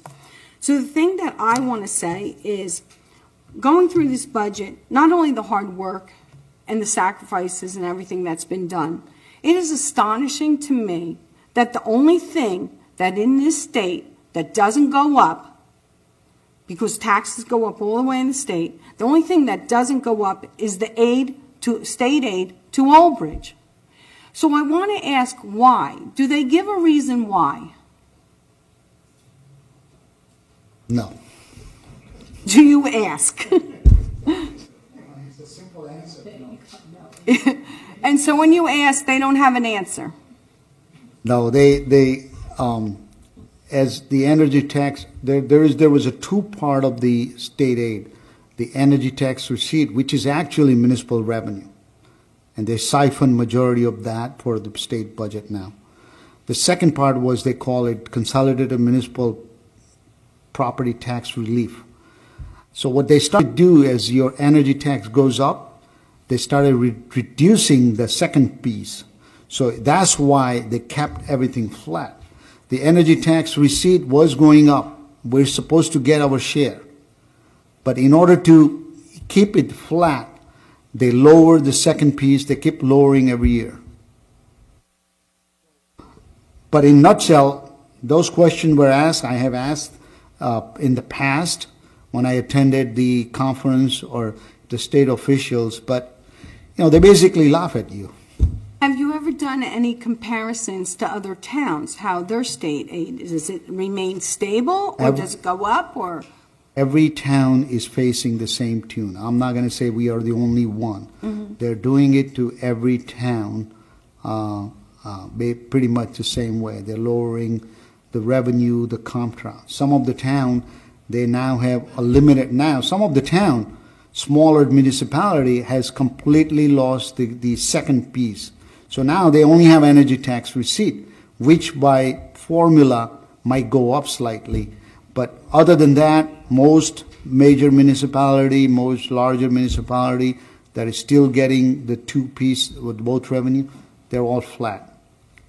So it's quite amazing when you think that you have a balanced budget with the amount of money that you have, the state aid hasn't increased, yet we're not rewarded for doing a good job. Where the state basically doesn't have a balanced budget, and they take money, and the debt just keeps on going up. It's incredible to me, and they don't even have to have a balanced budget. They reward bad budgets. They were so proud this year with a balanced budget, but they forgot to tell everyone they got that because I think they borrowed $5 billion, was it? And how could you not have a balance do that? But with that said, the state has taken money from the schools, state aid from there. So I think Old Bridge has been hit very hard. When you talk about these unfunded state mandates, that affects everyone. The MUA, they keep on telling the MUA what they have to do with these state-funded mandates, and they're not funded. So every entity is crippled by the state. And I think we should turn things around. We should run the state. But with that said, once again, great budget, and I hope the township understands the effort that went into it. Services are still stable. I know everyone wants zero tax, but that's impossible.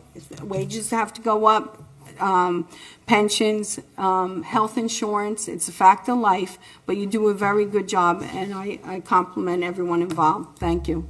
Okay, thank you very much. In closing, I'd like to also naturally say thank you to the mayor and Mr. Shah and their whole team. Collectively, you talked about communication skills, and I think this year shows that everyone is in communication and everyone put forth their best effort. I'd like to thank Mr. Allison for participating in all those finance committee meetings along with Councilman Merwin, Councilwoman Walker, and Councilwoman Greenberg-Belli. They were very important. I think they gave us a lot of good direction, and it's very appreciated. Mr. Allison, would you like to make a comment at this time?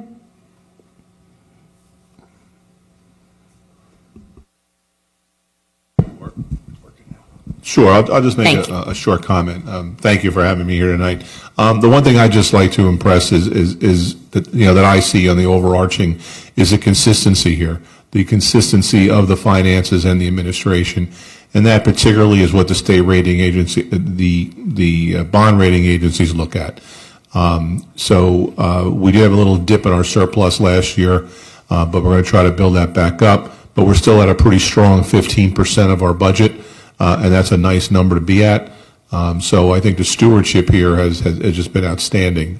We don't have ups and downs. We're steady, calm waters.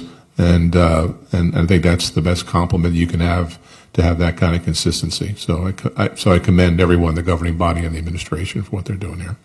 Thank you very much, and thank you for all your help. Okay, at this point now, we will open it up to the public. Yes, we're going to pull H1, right? Yep.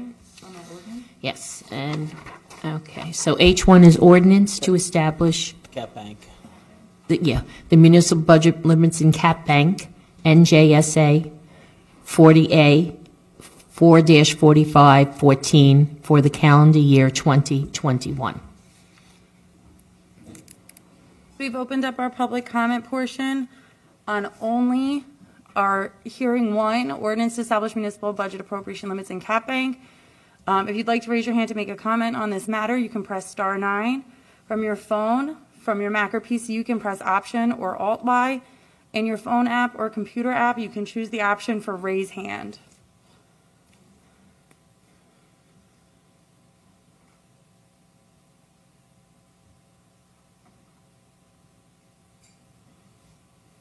I have one raised hand.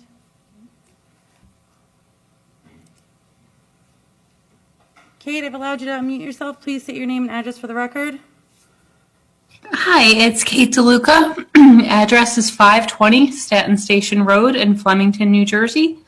One of the things I had noted from the presentation was that one of the projected challenges for the future also appears to have been a challenge of the past, namely the revaluation. I'm sort of wondering if memory serves me correct. This is actually, I'm sorry, this is the public hearing on our Cap Bank ordinance. The municipal budget is our next hearing. Oh, I'm so sorry. Okay, thank you. Thank you.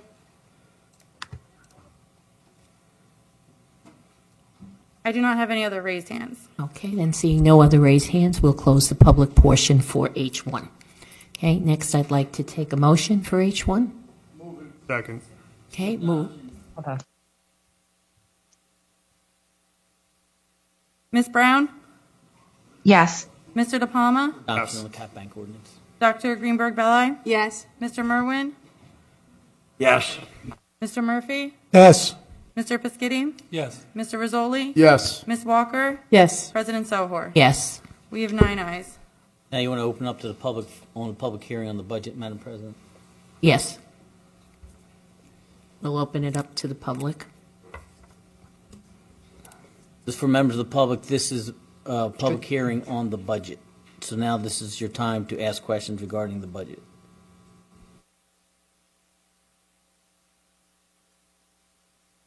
Hi, I've asked last digits 3592 to unmute. Please state your name and address for the record for comment on the municipal budget. Hi, my name's Nina Joknowitz, and this is about the budget. I would like to know, and I've been asking this since November, how come we have a budget allotment for this lawyer, Rossini and company, of $240,000 for council meetings? $240,000 has been allotted to that man and his partners. And I'd like to know what they're doing for it, since they're obviously not doing their job protecting Councilwoman Adina Brown. What are we paying for in this town? $240,000 for what? For getting the former mayor of Hamilton hired by our town? Is that what we're paying for? What are we paying for? Can you tell me what it is? You asked about the budget. We're calling about the budget. So can you answer that question for me? The legal services for the township, all legal services are performed by the council, by the township attorney. And that includes attending the council meeting and guiding council during the council meeting. But there are also. So what is it? Okay. Can I finish it? Can I finish it? I do have a sec. Can I finish my talk, please? So the attorney are not just doing the council meetings. They are also providing legal services to administration, to the township, and their retainer. They basically, while they are operating and attend, they have to go to court. They cover the court cases. They cover negotiations, major negotiation. They're involved in it. But I can tell you one thing. In the past, and I've been here 28 years, I have been as a chief financial officer for the township for 28 years. The cost, there are fixed costs. He doesn't bill us for additional services. There is no additional cost. As you know, legal services are very expensive. So that covers, he covers everything. Okay, so $240,000. No more question So and let's answer, get though. straight. Camacho, it's not complete question. So $240,000 covers the full budget. How many hours is he billing for, and what is his rate per hour? A normal lawyer charges about $200 an hour. So I'm just wondering what his billable rate is. Can you tell me that? How you're coming up with the $240,000? I get it. So tell me what his rate is per hour.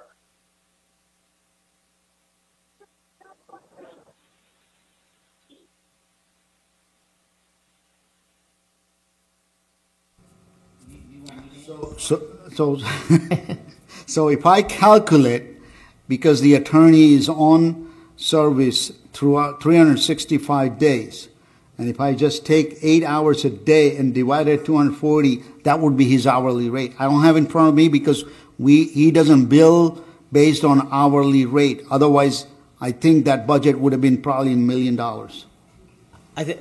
May I speak, please? So I think when you look at legal departments for corporations, and this municipality is a corporation, and if you look for any legal department for a major municipality, I can assure you they are not running the legal department for $250,000. I can assure you that. You look at the legal departments for Newark, you look for legal departments for any of the large cities.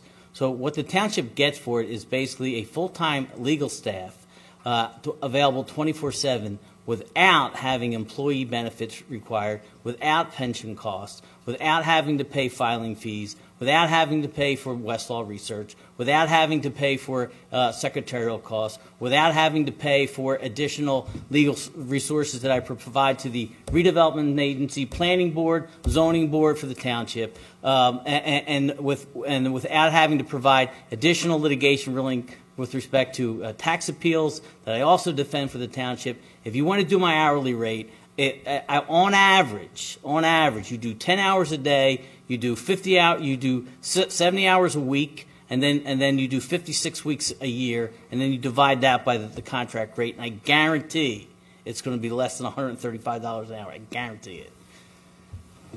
Council, we don't have to look to other businesses. All we have to do is look back at Old Bridge, and if you go back to 2011, you would see that same line item amount to be probably 3 times the amount of what we are spending now for complete legal counsel. And if you go back to 2011, you'll see what additional legals for every board, the planning, the zoning, every other, we had additional attorney fees. So I'm going to say that we have reduced the township counsel by approximately $500,000 a year for the past 10 years. So anyone could do that math. It's right here in Old Bridge, and it's right here as we speak. So it's. I think an important part of that, and one of the things that I had suggested, there are no legacy costs associated with my firm, right? You just every year there's a contract. That is it. You're not paying any health care benefits to anybody. You're not paying for any insurance for anybody. You're not paying for any pension benefits for anybody. You're not paying any income tax, any taxes for anybody in my firm. In my firm, it's one cost, and that's it. And I think from the time I first started to hear, on over 10 years, the average increase on the life of the contract has not been large. It's really, you have to do your homework to see what the actual legal costs we spend here in Old Bridge. And I can tell it's dramatically lower than any other town in the state of New Jersey. Absolutely.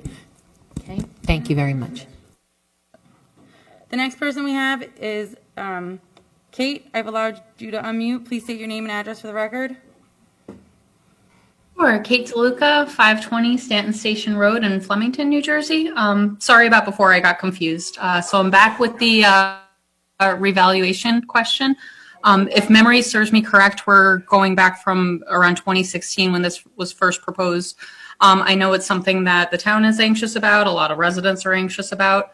So my 3 questions about this are, can I get some insight into the delay? Is there a timeline for when this is expected to take place, and what can residents expect from that process? In specific, one thing I was thinking, if the rate stays the same, but evaluation goes up, like, are you dealing with a windfall? These are just some things that I'm curious about. Well, the revaluation is not a windfall to municipality because it just redistributes the valuation to a 100% valuation. Right now, Old Bridge is at about 42%. I don't have the exact number. So when the revaluation is complete, then all the property in Old Bridge will have 100% market rate valuation. So some might go up, some might go down, and then total values will be established. But it doesn't represent any additional tax revenue to municipality. It will, if the total assessed value does go up, the rate will come down because your tax levy is based on your budget, not based on your valuation and established by rate. The rates are established by taking the levy, dividing by the value. So it doesn't represent windfall. It does represent very high cost. I can't tell you how much it's going to cost to us when we actually go out and hire a firm. But I know it's in the million. It's not going to be a cheap proposition. And then we have to deal with all the impact and appeal process and everything. So it is an overall very painful, time-consuming, and expensive cost. But unfortunately, towns are ordered, and we're going to have to do it. Are you able to address the other components of the question? Based on what you said too, it sounds like the goal is to stay as close to essentially net zero as possible. So things will go up, things will go down. If not, rates will go down, correct? Well, if overall value does go up, the rate will be dropped down. The rate will be reduced. But every property owner will have a higher value than the rate. While rate goes down, their net tax should be the same. Okay, is there a timeline for this, Shad, or not as of now? There is no specific timeline. We are under the order, but because of the COVID, right now everything is on hold. Okay, thank you for clarifying. I appreciate it.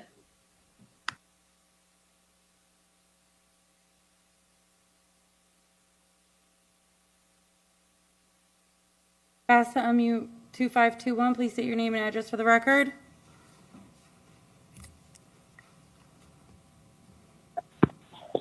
Since you didn't answer the second part of my question and you muted me and hung up under 3 minutes, I have a few more minutes left of questions. Sorry, Hamacho. My name again is Nina Joknowitz, and I live on West Greystone Road. And by the way, Kate DeLuca was a resident of Old Bridge for almost 10 years. So although she lives in Flemington, she's well versed because Owen Henry put her on a committee with the township's finances.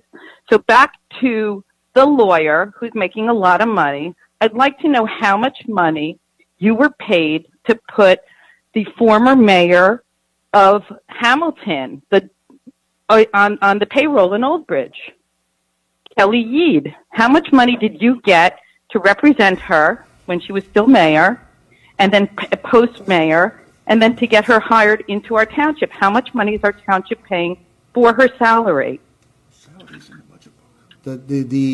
First of all, Mr. Rosali's firm is hired as a professional service contract. Yeah, but he represented Hamacho. He represented Kelly Yeed, the former mayor of Hamilton, who ended up costing Hamilton Nina, over 50 grand. You have no clue what you're talking about. My firm never never represented Kelly Yeady as mayor. Never. So you don't. Again, you have never no clue what you're talking represented her. about. Did you advocate for her? Never represented her. Town? Never involved in that administration. Never. So again, you have no clue what you're talking about. Oh, I have no clue. I have no clue. I get it. I'm good. Again, the firm issue from is the the mayor budget. himself. So my firm was never involved Keep in this to any budget. representation to the extent that you may. But for the record, I'm not going to have people make statements about my firm that just are not true. And it's reflected on the township. Had nothing to do with it. Or we're contracted. By the way, for we the talked record, about let's it. This state is not this. the forum Hold on. to be speaking Hold on a minute. For the anything other record, than budget. This is for the record. A lot of law firms are hired by a lot of towns. They don't pay your pension This plans is in not other towns. budget and related. Finances is. His salary is. $240,000 is a lot of money to be paid for a person who shut down the public portion of the meeting 2 weeks ago, by the way, when people were still calling in. He also is responsible, because in the end he is, to the wrong numbers that were posted on the site. All right. This we're He has speaking never- of budget questions. This Do you is the have man we're another paying budget question? Yes, I'm still asking, $240,000. We can't get better in this town? We can't get better than this firm for $240,000? And by the way, is it an open bid? Because I've never seen a bid for this. Hamacho, do you have an open bid for law firms? I mean, I know a lot of law firms. A lot of really good ones. Even one who was a mayor of Monroe, Manalapan, was I a think great he's law the firm. best one. Best one in the whole. By the way, where did you go to college? Budget. That isn't a budget question, all right? Yeah. It's not a budget question. But he's the best one. We know he's the best one. You went to Harvard Law School? Yeah, we have to. It's not budget related. None of this is budget now. This Oh. is just starting to fish around again. It's the usual slander call to slander Mr. Roselli. If it's not budget related, cut it off. This is absolutely unprofessional. It's ridiculous. I don't have any other raised hands for comment on the budget. Okay, so seeing no more raised hands, we'll close the public portion. And now we will go to a motion to adopt the budget. Move it. A resolution of Back the to- Township Council of Old Bridge adopting the calendar year 2021 budget. A motion was made by Mr. De Palma, second Second. by Councilman Rizzoli. Yes. Ms. Brown? No. Mr. De Palma? Yes. Dr. Greenberg Belli? Yes. Mr. Merwin? Yes. Mr. Murphy? Yes. Mr. Piscitty? A resounding yes. Mr. Rizzoli? Yes. Ms. Walker? Yes. President Sohor? Yes, and thank you, everyone. 8 ayes.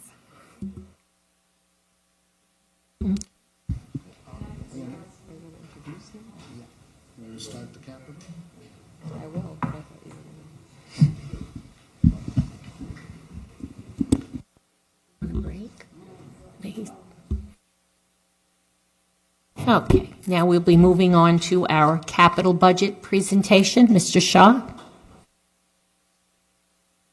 I'm going to defer to my able assistant here to make a capital Okay, budget good evening. presentation.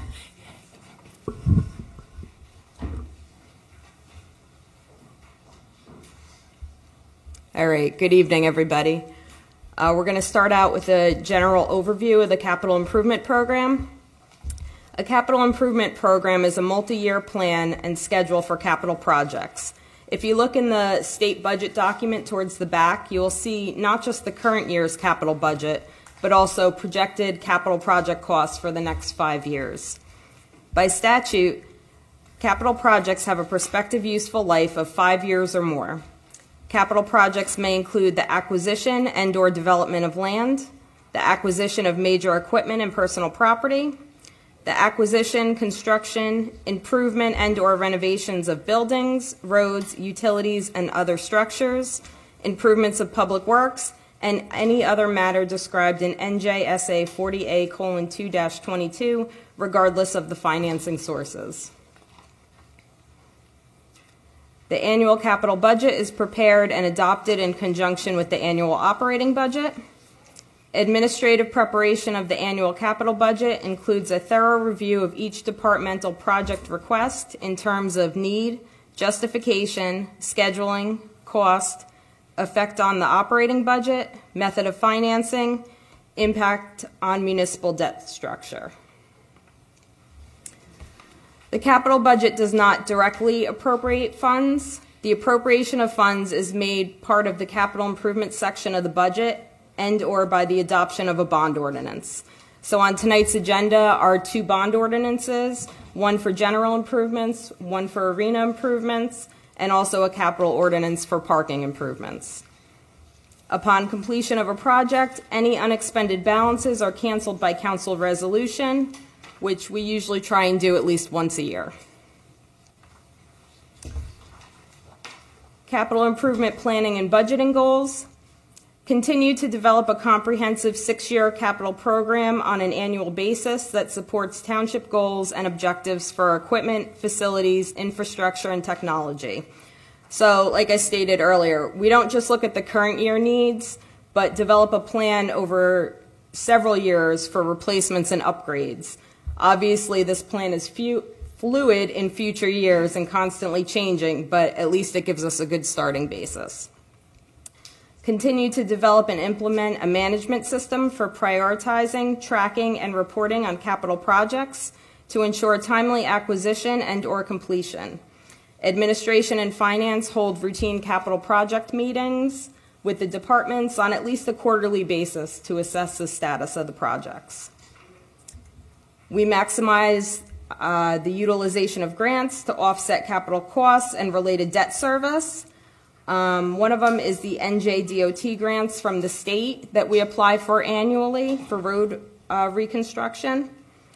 We also utilize CDBG funding for road reconstruction in eligible areas, equipment and facility upgrades at the senior center and food bank, and for ADA improvements to facilities within the complex, such as restrooms. We've used it for the police locker rooms, and also Green Acres funding. Most recently, we received $1 million for the Cottrell Farm Park and are currently applying for additional funding from Green Acres.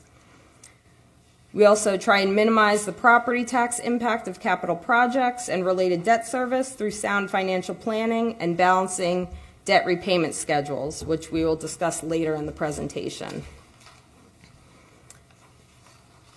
We're going to take a look back at the last 5 years of capital projects and highlight just a few from each year. First up is the 2016 capital budget.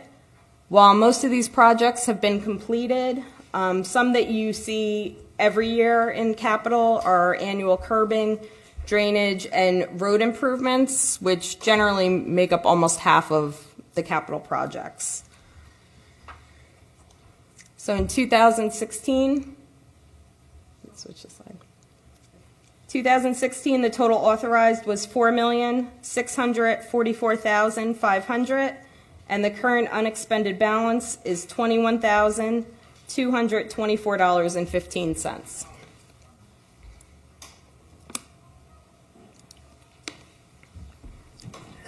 2017 capital budget. We had the building security and safety improvements. In some of these slides, you'll see the same projects over multiple years. Sometimes the projects are done in phases. The funding is in phases. For the building and safety improvements, that was something that kind of developed over a few years. And then obviously last year with COVID, in the fall of 2020, we had the second floor security and safety improvements to the second floor of the administration building. Some other projects, the arena roof improvements, which were much needed, and also Ticetown Road improvements, which was a state aid project.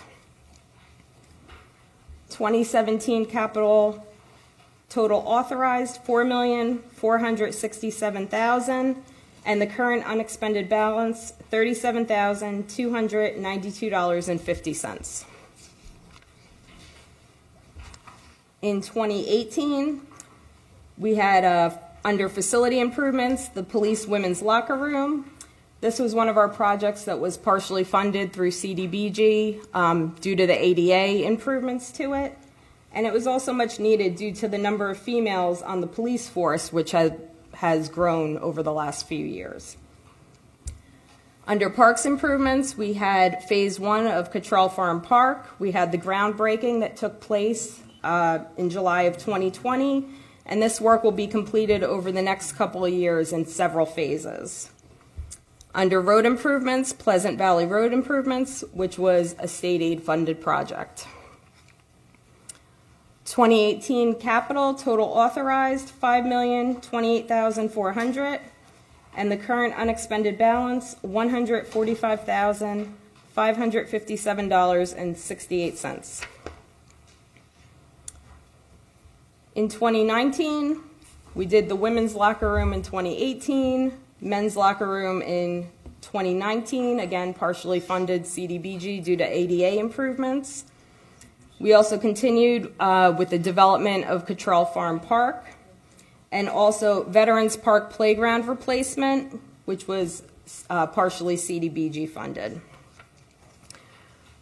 For 2019, the total authorized was $6,085,000, and the current unexpended balance $1,303,337.28. Our 2020 capital budget, we had drainage improvements at Darwin Road and Madison Avenue intersection, which again, much needed in that area.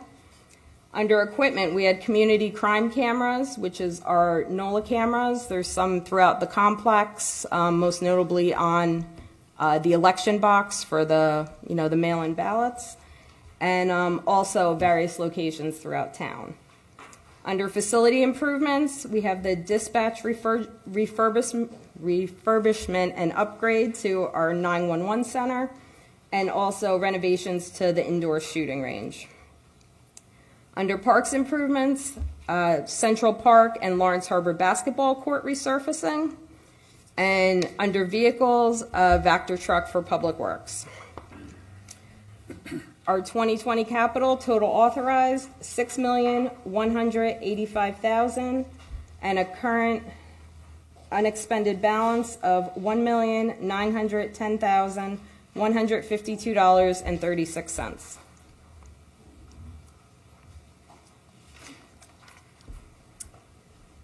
For 2021 capital budget, under curbing improvements, annual curb replacement program at various locations.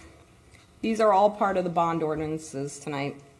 Drainage improvements, annual drainage improvement program at various locations. For equipment, for the TV studio, council chambers, courtroom equipment upgrades. For the MIS department, networking upgrades, computer replacement, and campus security improvements.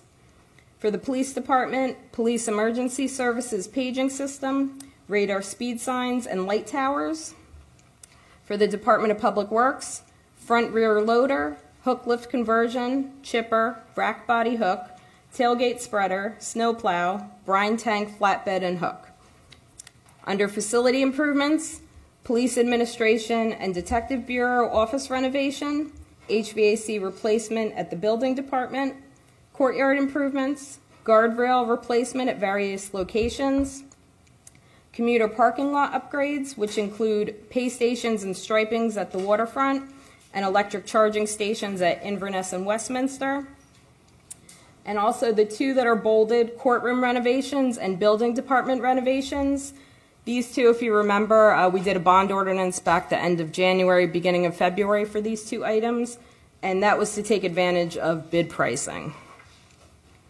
Under parks improvements, playground at 5th Street basketball courts, which is additional funding, Menino Park improvements, planning study for a parking ordinance study, road improvements, annual road resurfacing program at various locations. Now for the curbing, drainage, and road resurfacing, there's also a list of streets that is attached in Novus with the ordinance, and resurfacing of Morganville Road, which is a state aid project. Traffic signal improvements, Route 34 and Amboy Road signal, which is the DOT cost sharing of 25%. Vehicles for the police department, an all-terrain vehicle, ATV. For the Department of Public Works, a dump truck and a 4-door truck. 4 SUV vehicles, 3 for the construction department and 1 for planning and engineering. A utility truck for recreation, and a new Zamboni for arena. I believe our current Zamboni is the original to the arena, so again, much needed upgrade.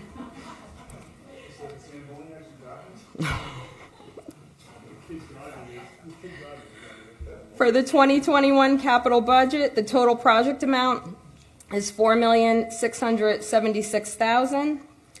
Section 20 costs of $79,000, which includes bonding costs and can also be used for preliminary engineering and architect fees, for a total of $4,755,000. A down payment is provided in the ordinances of $333,200, and that down payment is provided in this budget and also previous budgets through the capital improvement appropriation, leaving a net borrowing of $4,421,800.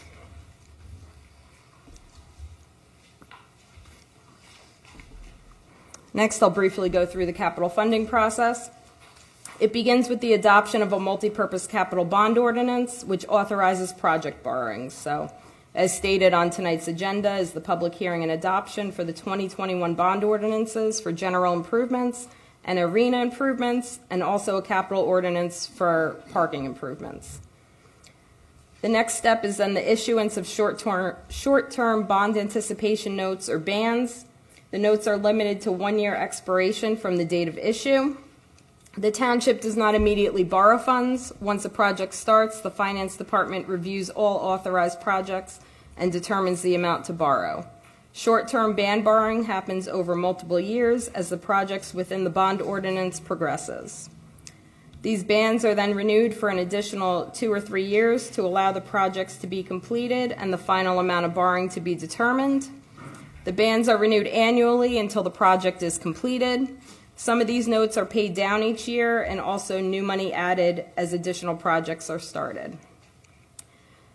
Then these short-term bands are converted into the issuance of long-term bonds.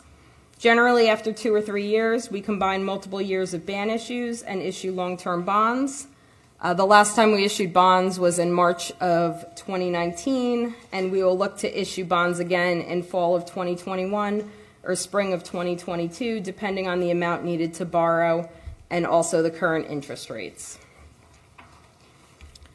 Our annual amortization for township debt is approximately 8.81% of the total annual budget.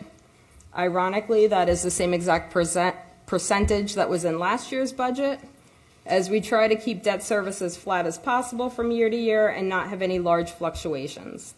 The rating agencies find our debt percentage to be very reasonable and well managed by the municipality, as they like to see this percentage under 10%. Which is reflected in the township's AA1 rating from Moody's Investor Services, which is the second highest rating Moody's assigns. The high rating has an impact on the borrowing rate and financing costs, which has helped reduce the borrowing rate, which gives us lower financing costs, which is passed on to the taxpayers. Our method of amortization has been recognized by the rating agencies, as the next slide will show. We will try to keep amortization of each issuance to 10 to 12 years and under $10 million, which is considered bank qualified, and in turn we receive a better rate. This is our current debt amortization schedule. It includes township issued bonds for general capital and the Arena Utility Fund, and also the Environmental Infrastructure Trust Loan, which ends in 2024. It does not include bond anticipation notes or projects authorized but debt not issued. The current amortization schedule is 15 years. Why is the amortization important? Capital projects provide a long-term benefit. Improvements done today have a useful life of 5, 10, or 20 years. Debt costs are paid over the useful life of the improvement. We try not to borrow more than we retire, and we leave enough room for additional borrowing, as future bond issues will fill in later years with new amortization, which minimizes the impact on the operating budget. This slide is just a graphic presentation of our outstanding debt. As you see, it kind of, it goes down pretty steeply. When we issue debt at the end of this year, beginning of next year, you will see it kind of level out for a couple of years, and then the slow decrease again, which then 2 or 3 years later, we'll issue again and fill in. Recommended council action items: public hearing and adoption on the bond ordinances for 2021 capital budget. Recommending that the council adopts the bond and capital ordinances tonight so our departments can keep moving forward with our capital improvements. Thank you very much for that presentation. Now, any council member have a question? Comment, question? Mr. Peschitti? Excellent, Dawn. I'm very impressed by you. All 4 years being a council member, you have shown yourself to be very professional and organized, and I think you do a fantastic job. Thank you. Thank you.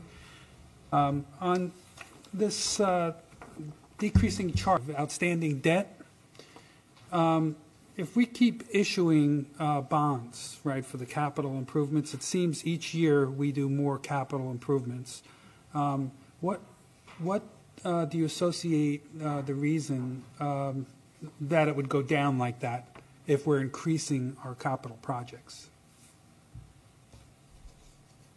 Well, if you go back to the amortization schedule, some of the issues we've done in the past went out. I believe when we did the ESIP bonds in 2015, they were a 15-year amortization schedule. We had some older issues that were longer. Usually when we structure our debt, we try and fill it in so it's even. Trying to think. You want to answer? Oh, no. Okay. Okay. Like I said, we try and fill in there, so we'll either structure it so it's less debt payments on that new issuance up front to make it even, and then as it drops off more, they might get bigger. For instance, this year we may be paying $1 million on an issue, next year $2 million, because an older issue dropped off. Okay, thank you very much. Appreciate it. Did you have a comment, Himanshu? That's fine, yeah. Okay. Anyone else? Councilman Murphy? No, you're good? Okay. Good? Sorry, I had one more question. I'm sorry.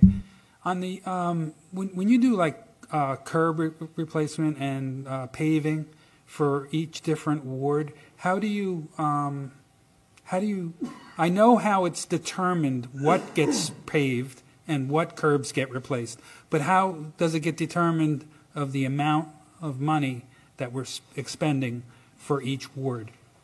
Does that make sense? I can try, and I think Nicole is here, right, Nicole?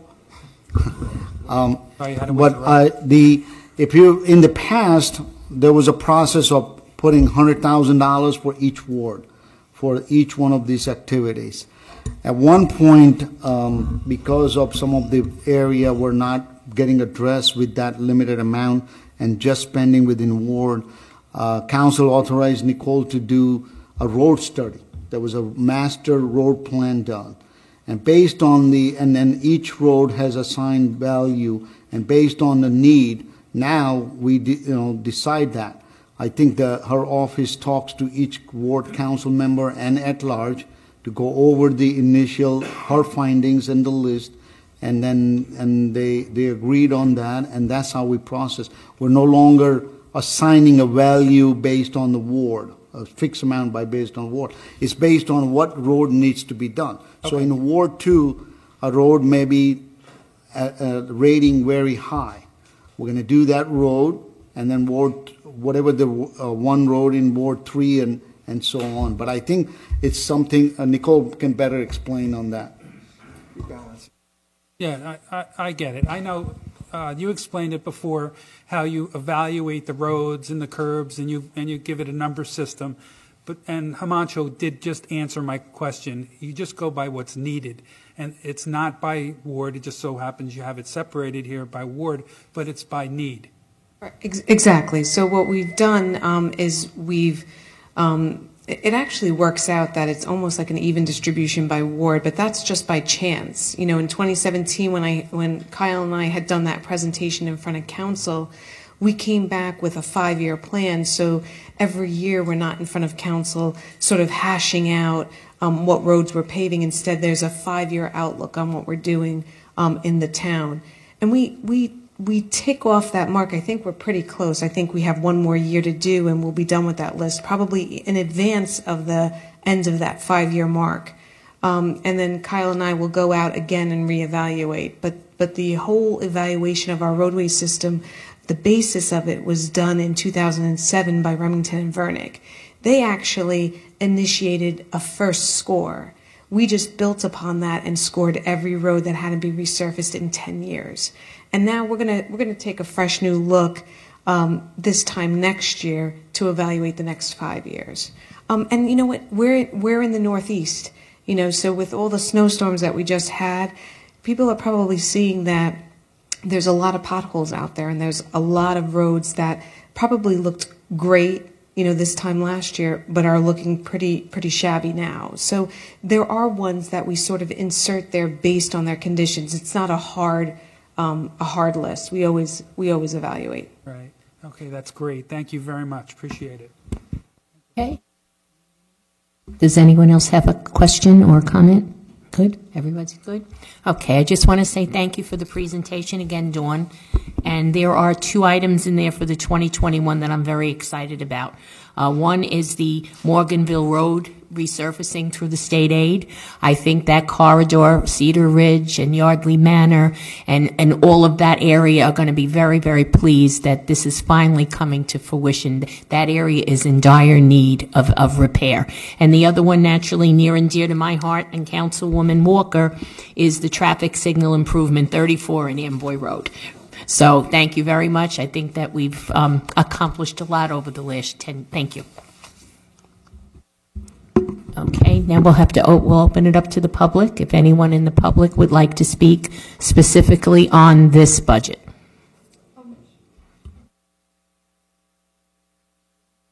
I apologize. Okay. Okay, yes. Okay, the first one is capital bond ordinance for 2021, various parking improvements.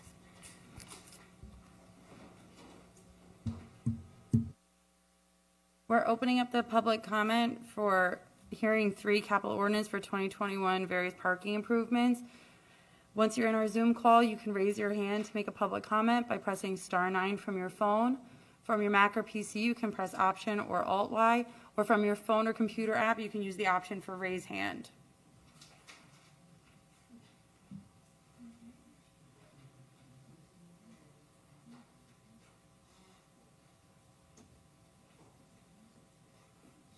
We have no raised hands. Okay, so we'll close the public portion, and now we'll ask for a motion. Second. Again, this is for adoption of the capital ordinance for 2021 for various parking improvements. Motion made by Councilman Rizzoli, second by Councilman Merwin. Ms. Brown? Absent? Yeah. Oh, I'm here. Thank you. thank you. Yes. Mr. De Palma? Yes. Dr. Greenberg-Belli? Yes. Mr. Merwin? Yes. Mr. Murphy? Yes. Mr. Piscitty? Yes. Mr. Rizzoli? Yes. Ms. Walker? Yes. President Sohor? Yes. We have 9 ayes. Okay, next is H4, bond ordinance for 2021, various capital improvements. This will be open to the public if anyone has any comment on this. Again, we're opening to the public on just bond ordinance for 2021 various capital improvements. To raise your hand to make a comment, please press *9 from your phone, Option or Alt-Y from your PC, or the raise hand option in your computer or phone app.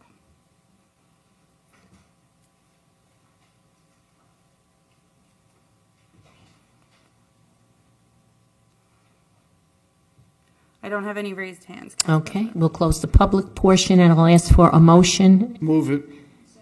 A motion was made by Councilman Rizzoli, second by Councilwoman Greenberg-Belli. This is for bond ordinances for 2021 various capital improvements. Madam President, I would suggest that if you can read the title in full on H4, if you don't have it, I can read it for you. Supposed to do it by title. So it's bond ordinance providing an appropriation of $3,625,000 for various improvements in and by the Township of Old Bridge and the County of Middlesex, New Jersey, and authorizing the issuance of $3,443,300 bonds or notes of the township for financing part of the appropriation. Okay, thank you very much. Ms. Brown? Yes. Mr. De Palma? I abstain. Dr. Greenberg Belli? Yes. Mr. Merwin? Yes. Mr. Murphy? Yes. Mr. Piscitty? Yes. Mr. Rizzoli? Yes. Ms. Walker? Yes. President Sohor? Yes. We have 8 ayes and 1 abstention.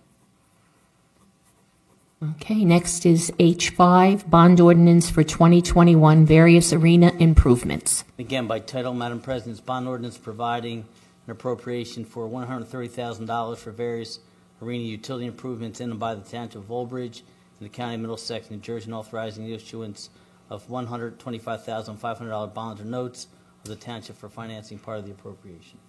Okay, thank you very much. We will open it up to the public if anyone has any question on this particular bond ordinance for 2021, various arena improvements. Again, to raise your hand, you can press *9 from your phone, Option or Alt-Y from your Mac or PC, or choose the raise hand option by your phone or computer app.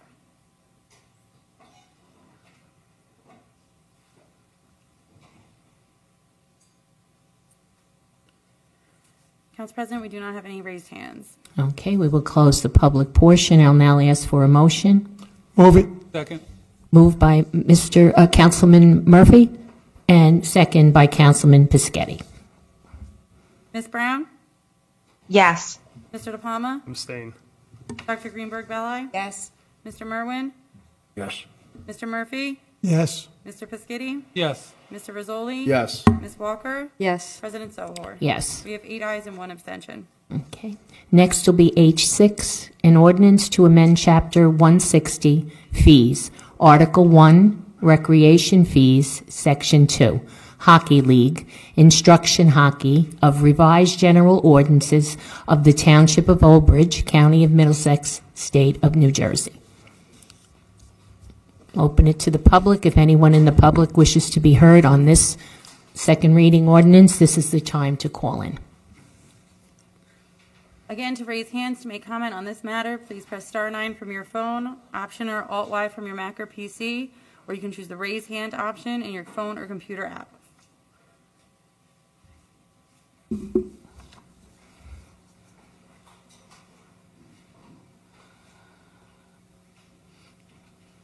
Council President, I do not see any raised hands. Okay, we will now close the public portion. I would ask for a motion for H6. Move it. Second. Okay, moved by Councilwoman Walker, second by Councilman Murphy. Ms. Brown? Yes. Mr. De Palma? Yes. Dr. Greenberg Belli? Yes. Mr. Merwin? No, in this time of the COVID, I don't think it's an appropriate thing to be raising rates. Thank you. Mr. Murphy? Yes. Mr. Piscitty? Yes. Mr. Rizzoli? Yes. Ms. Walker? Yes. President Sohor? Yes. We have 8 ayes and 1 no. Next is H7, ordinance amending Chapter 10, Traffic, Section 10-19.7B of the Code of the Township of Old Bridge. We'll now open to the public if anyone has any questions or comments on this particular bond second reading ordinance. Raise your hand to speak on this ordinance. Please press *9 from your phone, Option or Alt-Y from your Mac or PC, or choose the raise hand option in your phone or computer app.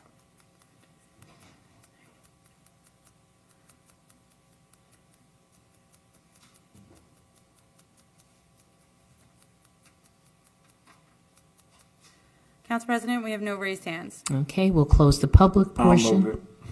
Second. Moved by Councilman Merwin, second by Councilman Murphy. Ms. Brown? Yes. Mr. De Palma? Yes. Dr. Greenberg Belli? Yes. Mr. Merwin? Yes. Mr. Murphy? Yes. Mr. Piscitty? Yes. Mr. Rizzoli? Yes. Ms. Walker? Yes. President Sohor? Yes. We have 9 ayes. Next will be H8, ordinance of the Township of Old Bridge authorizing quit claim deed for clerk purpose of extinguishing certain easements in favor of Township of Old Bridge regarding block number 5001, lots 13.14 and 13.23, lot 13.23 being a portion of former lots 13.16 and 13.16Q and 13.17 and 13.17Q. Just for purpose of the record, the term clerk is not entitled. I think it popped up on the agenda. Novus. Did a skew. All right, so strike the title clerk less from than there. clerk. Okay, we now open that to the public.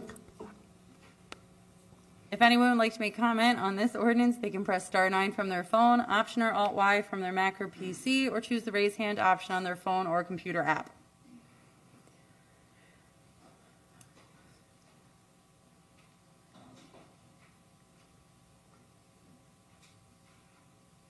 Council President, there are no raised hands. Okay, we'll close the public portion. I'd like a motion, please.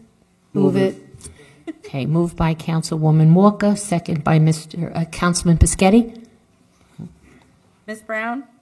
Yes. Mr. De Palma? Yes. Dr. Greenberg Belli? Yes. Mr. Merwin? Yes. Mr. Murphy? Yes. Mr. Pischetti? Yes. Mr. Rizzoli? Yes. Ms. Walker? Yes. President Sohor? Yes. We have 9 ayes.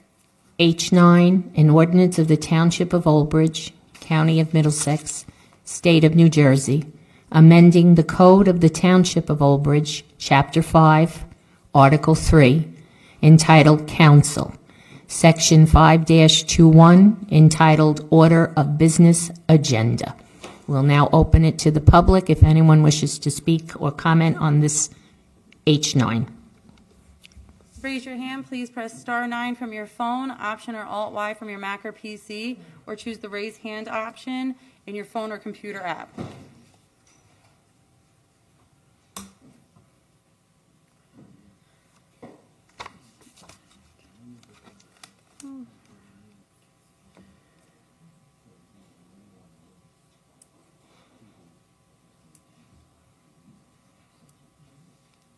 It's up to council. You can ask. Yeah. Council President, I don't have any raised hands. Okay, we will close the public portion. I will ask for a motion. Move it. Okay, moved by Councilman Pischetti and second by Councilwoman Walker. Ms. Brown? Yes. Mr. De Palma? Yes. Dr. Greenberg Belli? Yes. Mr. Merwin? Yes. Mr. Murphy? Yes. Mr. Pischetti? Yes. Mr. Rizzoli? Yes. Ms. Walker? Yes. President Sohor? Yes, We have 9 ayes. thank you. Madam President, just want to bring to council's attention, Code Section 520 of the Township Code indicates that no business is supposed to commence after 10:30, and the council meeting's going to end at 11 o'clock. There's still business items to address, including introduction of ordinances, along with public comment. May I suggest that you rearrange the order by moving the ordinances for first reading up so you can get those introduced, and as well as the consent agenda items, and then you can move public comment back, and it'll allow you for sufficient time for public comment. So you can get all the business done given the hour. Okay, thank you for that advice. Do I have a motion? Move it. Second. Okay, moved by Mrs. Walker, second by Mr. Pischetti. Ms. Brown? No. Mr. De Palma? Yes. Dr. Greenberg Belli? Yes. Mr. Merwin? No. Mr. Murphy? Yes. Mr. Pischetti? Yes. Mr. Rizzoli? Yes. Ms. Walker? Yes. President Sohor? Yes. We have 7 ayes and 2 noes. Next will be FR1, ordinances for first reading. Consent agenda. Oh, The ordinances. Oh, you want to do the ordinances first? Oh, sorry. yeah, no, that's fine. Okay, so we're going to do FR1, an ordinance to amend Chapter 351, Personal Policies of Revised General Ordinances of the Township of Old Bridge, County of Middlesex, State of New Jersey, to add new 13 entitled Self-Insured Fund. Just for, and Himanshu can, if he's there, this is required because the town, for its workers' compensation insurers, are self-insured. So the state had indicated the necessity of having, for lack of a better term, statutory authority for the township to self-insure its workers' comp. So this ordinance provides that a requirement that the town could have its workers' comp self-insured, and that's what the purpose of the ordinance is. Thank you. Do I have a motion? Move it. Second. Okay, moved by Councilwoman Walker, second by Councilman Rizzoli. Ms. Brown? No. Mr. De Palma? Yes. Dr. Greenberg Belli? Yes. Mr. Merwin? Yes. Mr. Murphy? Yes. Mr. Piscitty? Mr. Rizzoli? Yes. Ms. Walker? Yes. President Sohor? Yes. We have 8 ayes and 1 no. Next is FR2, ordinance authorizing acceptance of deed of dedication and right-of-way engineering for future road widening along a portion of Block 6017.11, Lot 9 on the tax map of the Township of Old Bridge, County of Middlesex, State of New Jersey. This is pretty easy. There was a zoning board application, and as part of the condition of approval, it required the applicant to provide a portion of that block for future road widening purposes, and that is executed by way of giving a deed of dedication to the township. So this ordinance authorizes that dedication by way of deed, and the township accepting that deed. I would note, and I'm not sure if they were in the process, Nicole, that the dedication does not become effective unless and until the performance bonds are released. Correct? Okay, thank you, Mr. Shapiro. Do I have a motion? Move it. Second. Okay. Moved by Councilwoman Walker, second by Councilwoman Greenberg Belli. Ms. Brown? Yes. Mr. De Palma? Yes. Dr. Greenberg Belli? Yes. Mr. Merwin? Yes. Mr. Murphy? Yes. Mr. Piscitty? Yes. Mr. Rizzoli? Yes. Ms. Walker? Yes. President Sohor? Yes. We have 9 ayes. Next will be consent agenda. I would ask for a motion and a second, and then. Move it. Okay, moved by Mr. Rizzoli, second by Councilwoman Greenberg Belli. Council President, we don't need C6, so you can Okay, pull that. all right, we'll pull that. Okay. Does any council person have separations? Right. Ms. Brown, do you have any separations? No, I don't at this time. Thank you. Mr. De Palma? No, thank you. Dr. Greenberg Belli? No, thank you. Mr. Merwin? Mr. Murphy? No. Mr. Piscitty? No, thank you. Mr. Rizzoli? No, thank you. Ms. Walker? No, thank you. President Sohor? No. Move it. I think you already We moved moved it already. It's Okay, been so now moved we and can go through. seconded, right? So, Thought you did. with the exception of C6, correct? The C6, which has been pulled. Yes. Yes. Yep. Ms. Brown? Yes. Mr. De Palma? Yes. Dr. Greenberg Belli? Yes. Mr. Merwin? Mr. Murphy? Yes. Mr. Piscitty? Yes. Mr. Rizzoli? Yes. Ms. Walker? Yes. President Sohor? President? Yes. Thank you. She said yes. 9 ayes. Thank you very much. Okay. Next will be public. Yeah, well, do you want to do the administrative report? Thank you for doing Ward 6. Thank you for doing Ward 6 for me. It's crazy the way it's worded. About do we have a report from the attorney? In a report, Madam President. Okay. Do we have a report from the clerk? No, we do not. Okay. And the administrative report, Mayor?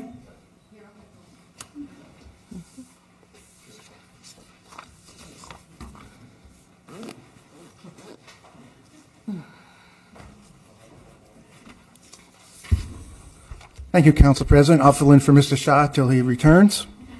Item number 1, Old Bridge Township and the Old Bridge Board of Education will continue sponsoring COVID-19 testing through March. Testing will be held at the Old Bridge High School parking lot on Saturdays from 9 a.m. to 2 p.m. Results will be received the following day of testing via email. Residents who do not receive their results by next day may contact Synergy Labs directly at 732-695-4700. Item number 2, CDBG Draft 2021 Annual Action Plan.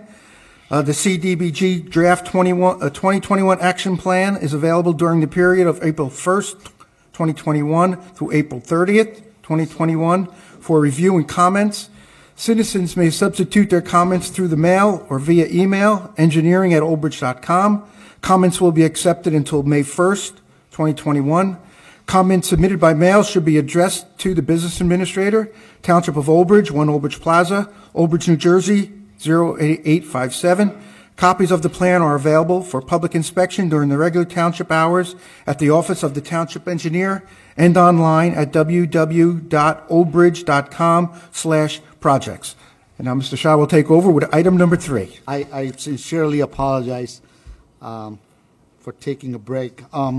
Item number 3, the short-term rental and mortgage assistance grant program. The Township of Old Bridge has appropriated $100,000 of its federal community block grants CARES funds for the short-term rental and mortgage assistance program.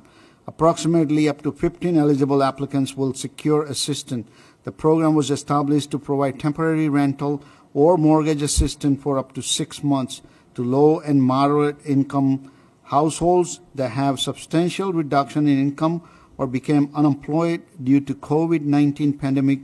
For more information and to apply for assistance, please visit oldbridge.com/rental assistance. Applications are due Wednesday, March 31st, 2021. Item number 4, New Jersey Department of Community Affairs will also be launching the second phase of coronavirus emergency rental assistance program. So this is a second program. The first one is from the township under the CDBG, but this is from the Department of Community Affairs. This program will be accepting pre-application for assistance for rental arrears and temporary assistance for future rent to low and moderate income household.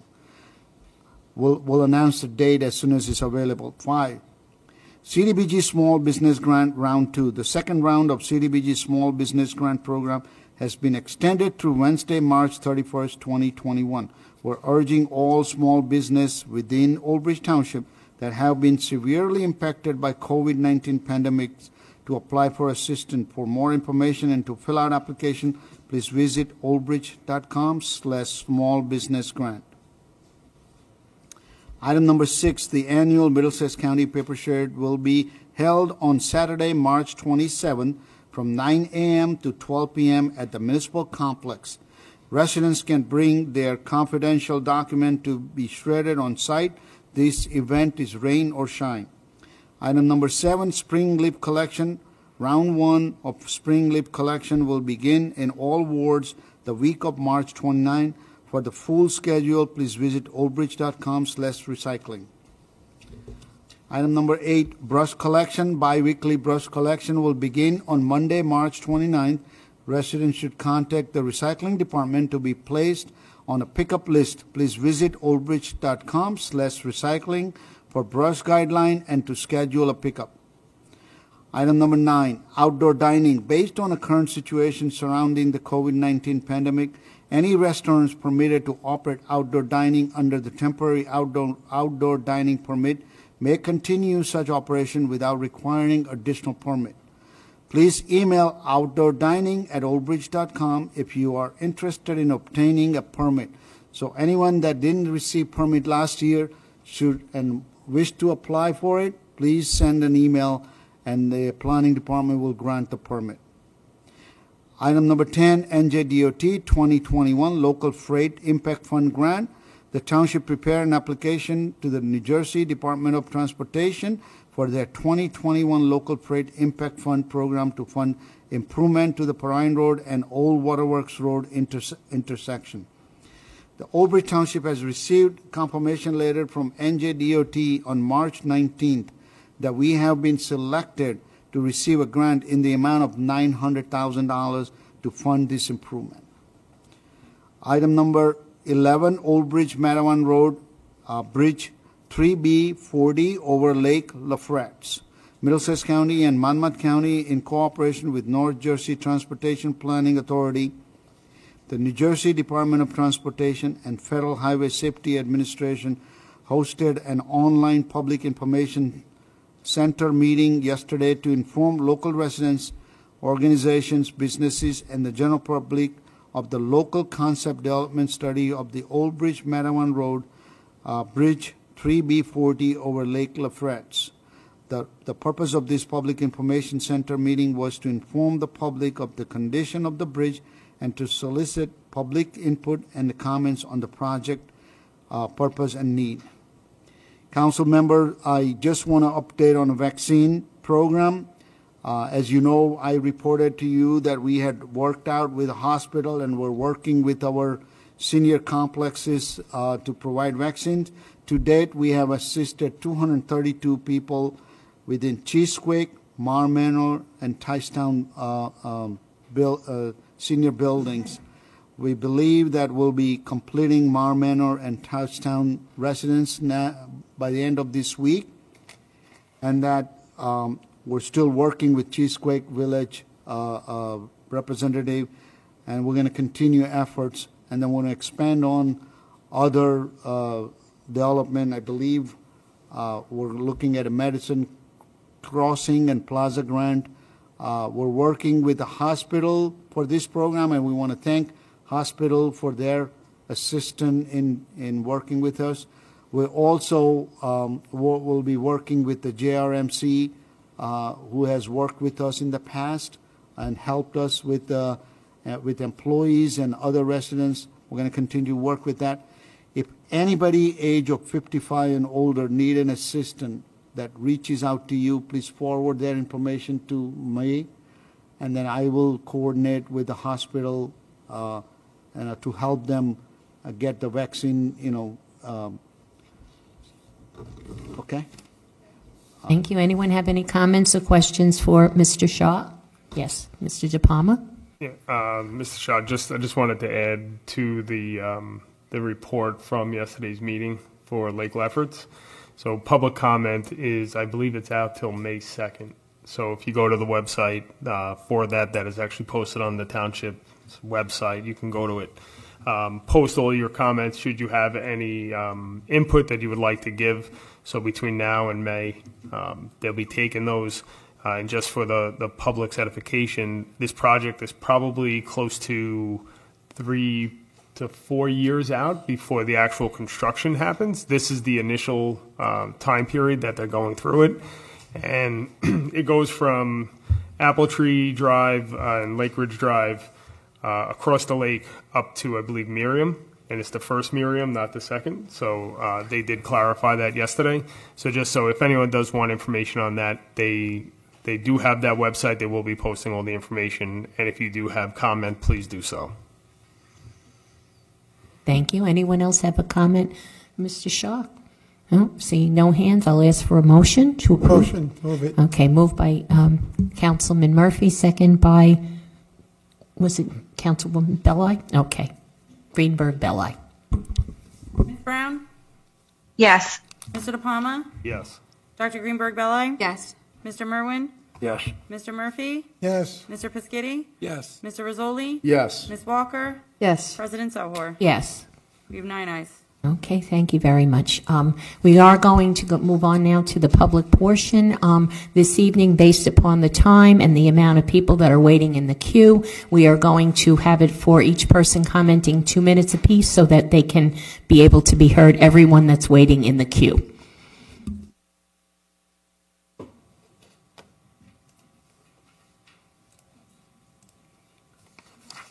The public's comment portion of our meeting is to allow the public to bring to the council's attention their concerns or comments.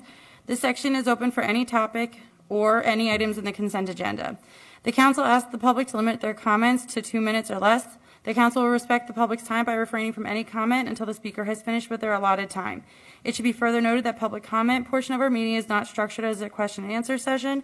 If a member of the public has questions they seek answers to, an appointment can be made with the corresponding department's office during regular business hours. The township clerk will regulate the time during the comment portion of our meeting.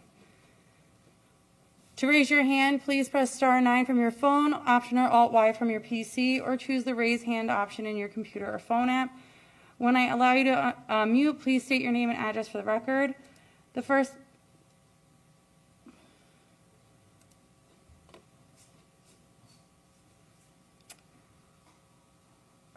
Reverend Donna Stewart, please state your name and address. You have to unmute yourself. Thank you. Good evening. Thank you so much for the opportunity to speak. I'm the president of the Perth Amboy area branch of the NAACP. And I just wanted to make a statement. The NAACP denounces racist and divisive rhetoric. After 4 years of race baiting and dog whistle calls at the highest level of our government, the former president's racist and derogatory rhetoric has permeated and soiled the fabric of decency and humanism at all levels of our society. The email that was received by Councilwoman Adina Brown of Old Bridge is yet another example of the vile language and overtures toward members of our minority communities. Councilwoman Brown has endured the painful reminder that it's still so easy for an individual to simply discard the value of service of an elected official simply because of the color of her skin. The NAACP asserts emails such as that was received by Councilwoman Brown may actually be regarded as a terroristic threat, especially when it involves an elected official. Just last summer, we witnessed the aftermath of deep-rooted hatred that resulted in the shooting of Judge Esther Salas's husband and the murder of her son. When Councilwoman Adina Brown alerted us to receipt of this deplorable email, we immediately reached out to our NAACP national leadership, as well as leadership of the New Jersey State Conference of the NAACP for guidance. In turn, the Middlesex County Prosecutor's Office of Biased Crime was made aware of this incident. Our state conference leadership reached out to Attorney General Jabir, who alerted the New Jersey Department of Criminal Justice and the New Jersey Division of Civil Rights. We expect this incident will be fully investigated and under the perpetrator of this heinous act be brought to justice and prosecuted to the fullest extent of the law. The language and references in the letter are abhorrent and should never be tolerated by any entity at any level of government. While we understand that there may be political ideological differences, we urge members of the community. Your 2 minutes has expired. I do have to cut you off, but thank you for your Thank you so much for your time.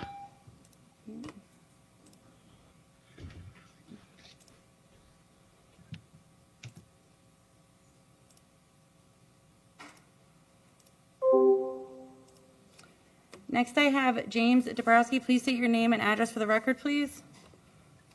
Yes, good evening. James Dabrowski, Woodbridge, New Jersey. Can you hear me? Yes, we can. Thank you. I'm calling to express my unwavering support of Councilwoman Adina Brown and to condemn the terrifying racist email attack she and her family were targeted with. This horrific act of hatred is sadly not that surprising, however, considering the very racist words and actions of Adina's colleagues over the past few years. Racists are emboldened by such blatantly racist leaders and also by more subtly racist leaders who refuse to commit to anti-racism. The days of claiming to be colorblind or not racist are over, as we now know that in our white supremacist system, we can only ever be racist or anti-racist, and will often fluctuate between the two. We can either choose to do nothing and uphold racism, or choose to do something and work to actively dismantle racism. I've heard that some self-proclaimed non-racist Old Bridge residents and elected officials are not too happy that individuals from other communities have been calling into these meetings to voice our concerns about Old Bridge's appalling racism. To them, I'll defer to Dr. Martin Luther King Jr., who wrote in his letter from a Birmingham jail that injustice anywhere is a threat to justice everywhere. In fact, in recognition of the legacy of Dr. Martin Luther King Jr. and 402 years of racism in the country, RWJ Barnabas Health and Rutgers School of Public Health joined others around the nation to declare that racism is a public health crisis and that Black Lives Matter.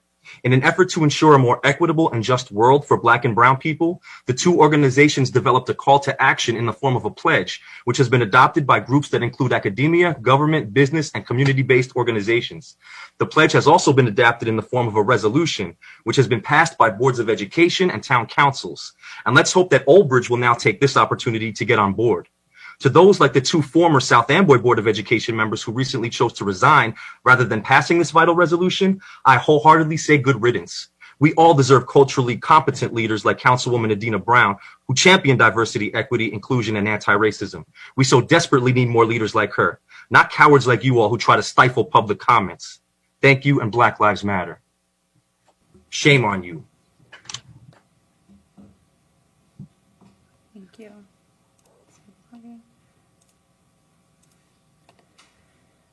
Next, I have Anthony Diamorin. Please state your name and address for the record. It's Anthony Diamorin, Edison, New Jersey. I'm going to quote Aristotle first to start off, because when the debate is lost, slander becomes the tool of losers. I believe that Old Bridge is the 15th safest township of its size in the country. Now, does that sound like a racist town to you? It doesn't to me. This seems like a Old Bridge Democrat organization by Old Bridge Democrat committee people, and I heard the other one on. She calls up. Can she get her facts right for once, please? She's embarrassing. You got to cut her off. All right. The fact of the matter is that they are pushing a national narrative of everyone. The debate is lost. They call everybody a racist. We know what's going on here. That your town is not a racist town. All right. I know good people that live there of all colors and all backgrounds. So it is pathetic that people are going to come and use this opportunity to slander others. It is disgusting. Thank you very much, Council President. Thank you.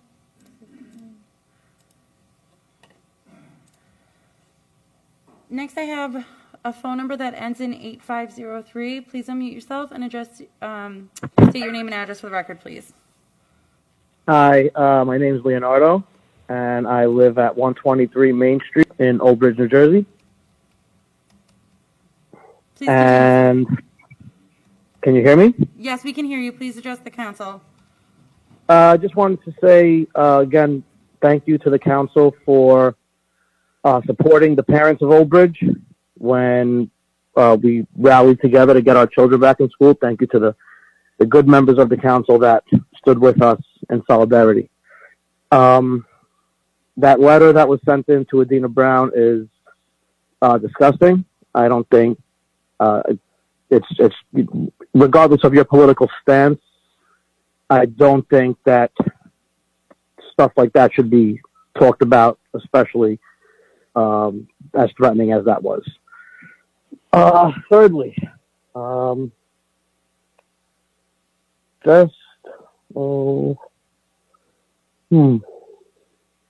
a little brain conundrum here.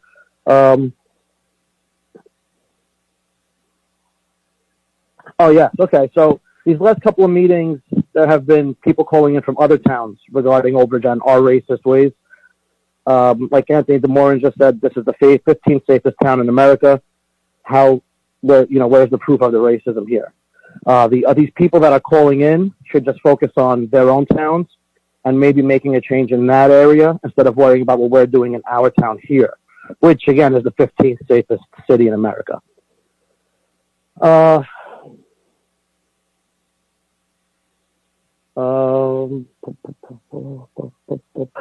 Regarding the people calling in, saying that the council was trying to garner votes through standing with the people.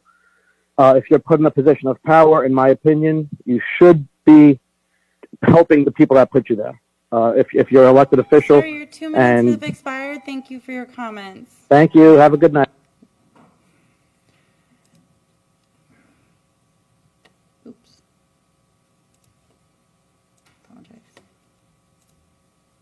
8503. Sorry. Next, I have Betsy Hanna. Please state your name and address for the record.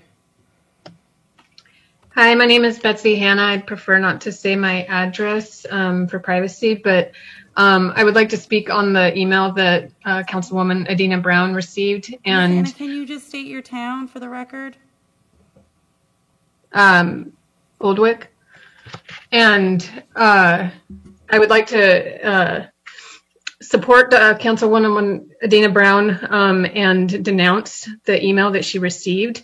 Racism has no place in any town, and to say that people don't have a racist bone in their body or that that racism does not exist is simply not true. And I can speak to that because if she's telling us that she's experiencing these things as a white person, we don't have the right to say that that's not happening.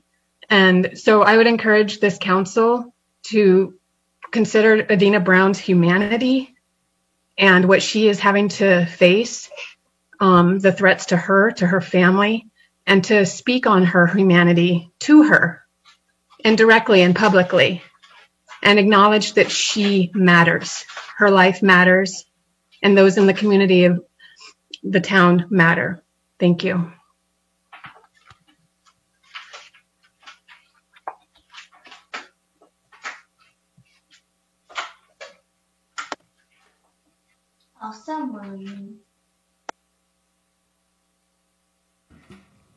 Thank you.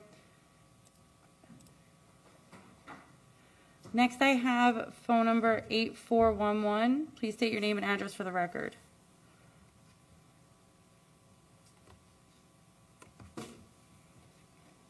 Hi, can you hear me? Yes, we can. Please state your name and address for the record. Hi, my name is Joe Beggendorf from Mattawan. I really just wanted to get on and just, say thank you to the council, especially those of you that actually appear for these meetings in person. I commend anybody that does public service, whether you're voted in on a council board, police officer, EMT, whatever the case may be, anybody that can devote their life and their time, whether that's full-time or part-time to public service, is commendable. So thank you for that. Over the past few weeks, we've heard call after call from people with absolutely no affiliation with this town, casting absurd and baseless claims against certain council members. And like professionals, you sit there, you take it, and then you move on with your lives, providing service to this town, and moving on. Like I said, providing service to this town like you're supposed to do, and like you were voted on. So again, for that, I thank you. I know that is probably not easy. But my call today is really not to dwell on that, but like I said earlier, just to simply say thank you for all you do for this town, especially this past year during a pandemic. I'm sure it only got harder than it normally is for you guys in a normal year.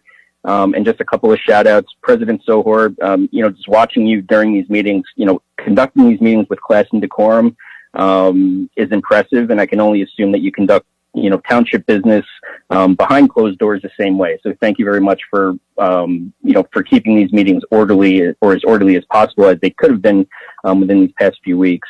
Mr. Rizzoli, you have been very outspoken with the Old Bridge parents and pushing to get these schools reopened. So like the caller earlier said, thank you for that. Thank you for being a voice for us, on the town side of everything, and really standing behind these kids and trying to get them, the proper education that they deserve. We've made some progress over the past number of months, still a long way to go, and we're not satisfied yet, but, we are making progress. So again, Sir, thank you for that and all the other. Your 2 minutes is expired. Thank you. Next, I have phone number 3592. Please state your name and address for the record. Nina Jocknowitz. I wanted to say I was very grateful to see the publication by the Old Bridge Township Human Relations Council when they came out in support of Councilwoman Brown. We stand in support of Councilwoman Edina Brown and thank the community members of Old Bridge and across the state who continue to speak out against racism and discrimination of our communities. By the way, these people are Old Bridge residents, unlike some of the people, including Dia Morin, who's from Edison. Going forward, the Human Relations Council is actively working on proposals to foster respect, promote anti-racist work in our communities to address the statements that were made. We further hold our elected officials accountable to the standards outlined in our mission statement. It goes on further to say we admonish the rhetoric that denies the experience of racism in this township and across the nation as a whole. Specifically, the statements that were made by Councilwoman Anita Greenberg-Belli, Councilman Mark Rizzoli, and Councilman Tony Pischetti over the course of the meetings in February 9th, February 23rd, which do harm to our communities. The proposals include a censorship resolution for Councilwoman Greenberg-Belli's comments on the February 9th meeting. All council members must undergo mandatory cultural competency training. The township should adopt an equity task force, expand the power of Human Relations Council to do so. The township council must adopt a formal statement prohibiting race-baiting comments by public officials, pass a resolution affirming the hateful rhetoric that denies the reality of a racism that has no place in the township chamber that claims to be inclusive for all. The statement goes on further to say, we will be delivering our proposals last month. By the way, Councilwoman Edina Brown is a stellar person in our community. She has been doing stuff in all the wards for the people in our town. this past weekend, although she wasn't here for this cleanup at Ms. Jognovich, your time has expired. Thank you for your comments. I have one more. I have another comment. Ben Brown, please state your name and address for the record, please. Ms. Ben Brown, I'm a resident of Old Bridge. And what I want to say is a little bit more pointed. I do want to say to Brian Pischetti, a few weeks ago, you stated, I know what racism sounds like. But I want to state that Anita Greenberg's comments about the NJEA were racist rhetoric. They were racist euphemisms used throughout that statement. That is what it actually sounds like. So this ties back to a few years ago when Councilwoman Brown actually asked for a team diversity training based upon things that were being said and done. And that would have been a great moment to listen and learn, but it was deliberately not taken by the council. So I think we need to think about these choices. The Old Bridge elections are coming up. They're held off the national cycle, which often ends up with less engagement, about 50% less than typical off the national cycle and turnout. But because of this, it to me looks like we have a council that's not representative of or representing our very diverse township. I call for the people specifically of Old Bridge to pay attention, hold our leadership accountable, speak up, and above all else, get out and vote, get your family to vote, get your neighbors to vote, speak in a voice that the politicians can't ignore, the ballot. Thank you.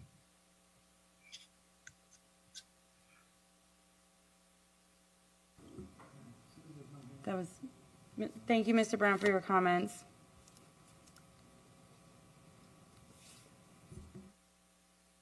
Okay, we're going to close the public portion Have now. a hand raised. Okay, so closing our public portion.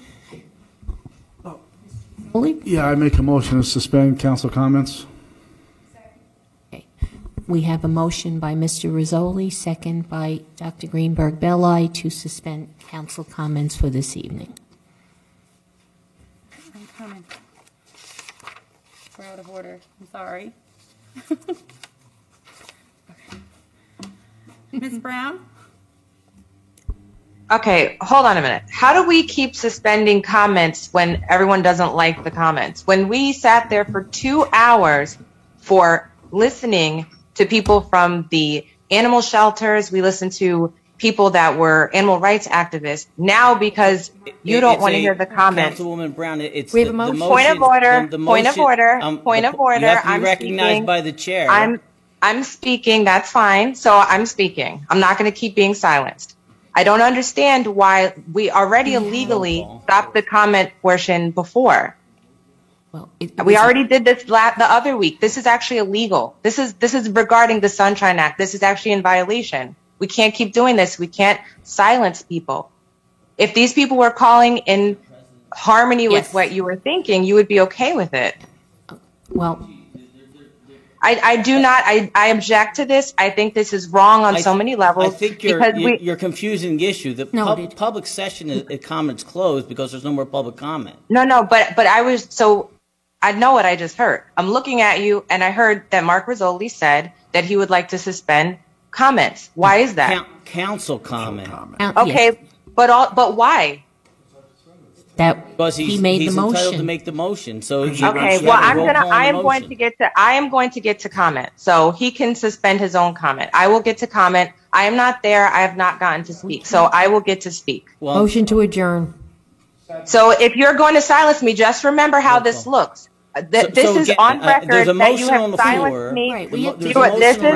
This is on record that you have once again tried to silence me. This is on record that you are once again. You are once again, when I speak, you are either canceling the meeting or canceling the comments. This is on public record. And I want you to know that. As a matter of fact, I would be there in person if the attorney would not have told my attorney that he would not allow me to have security there when you know I've been threatened. Motion in a second, so we're going to have to vote on it. But you cannot, you can vote on it, but let me tell you, you are doing the wrong thing. Roll call. You cannot keep silencing me, and this is on public record. You have already denied me from being there, have prohibited me in so many different ways. So I just want you to realize this is on public record. It looks really bad. That's all. If you want to continue, go ahead. To dispense with council comment. There was a motion and a second, so we have to vote on it. You have to vote on it. That's fine. I am objecting to that, and I will Okay, get so to we'll speak. note So if that you for want the to go record. ahead, please Yep. do. Okay, we'll note that for the record, okay? And I will get to speak. If you don't want to have that portion, I will get to speak. So I speak now or later, or then it. I don't have a vote. Actually, the vote is no, but I will get to speak. Okay. Mr. De Palma? Yes. Dr. Greenberg Belli? Yes. Mr. Merwin? No. Mr. Murphy? Yes. Mr. Pescitti? Yes. Mr. Rizzoli? Yes. Miss Walker? Yes. President Sohor? Yes. 7 ayes, 2 noes. Now I will get to Next speak. will be As to take a motion. I was Second. saying, We have a this motion looks to really adjourn bad. on the floor. It is really bad that you are canceling. Just know this is on public record. Walker, That the Mr. only Pescitti. black councilwoman is trying to speak, and you have now silenced me once again. You have attempted to, but you will not. Just know this is on public Vote on record. adjournment. Just know that this is on public record, that I have tried to speak, and you have not allowed me to speak. How is it that everyone there has gotten to speak and not myself? Mr. Merwin? Yes. Mr. Murphy? On adjournment. On adjournment. Yes. Mr. Pescitti? Yes. Mr. Rizzoli? Yes. Ms. Walker? Yes. President Sohor? 8 ayes, 1 no vote for adjournment.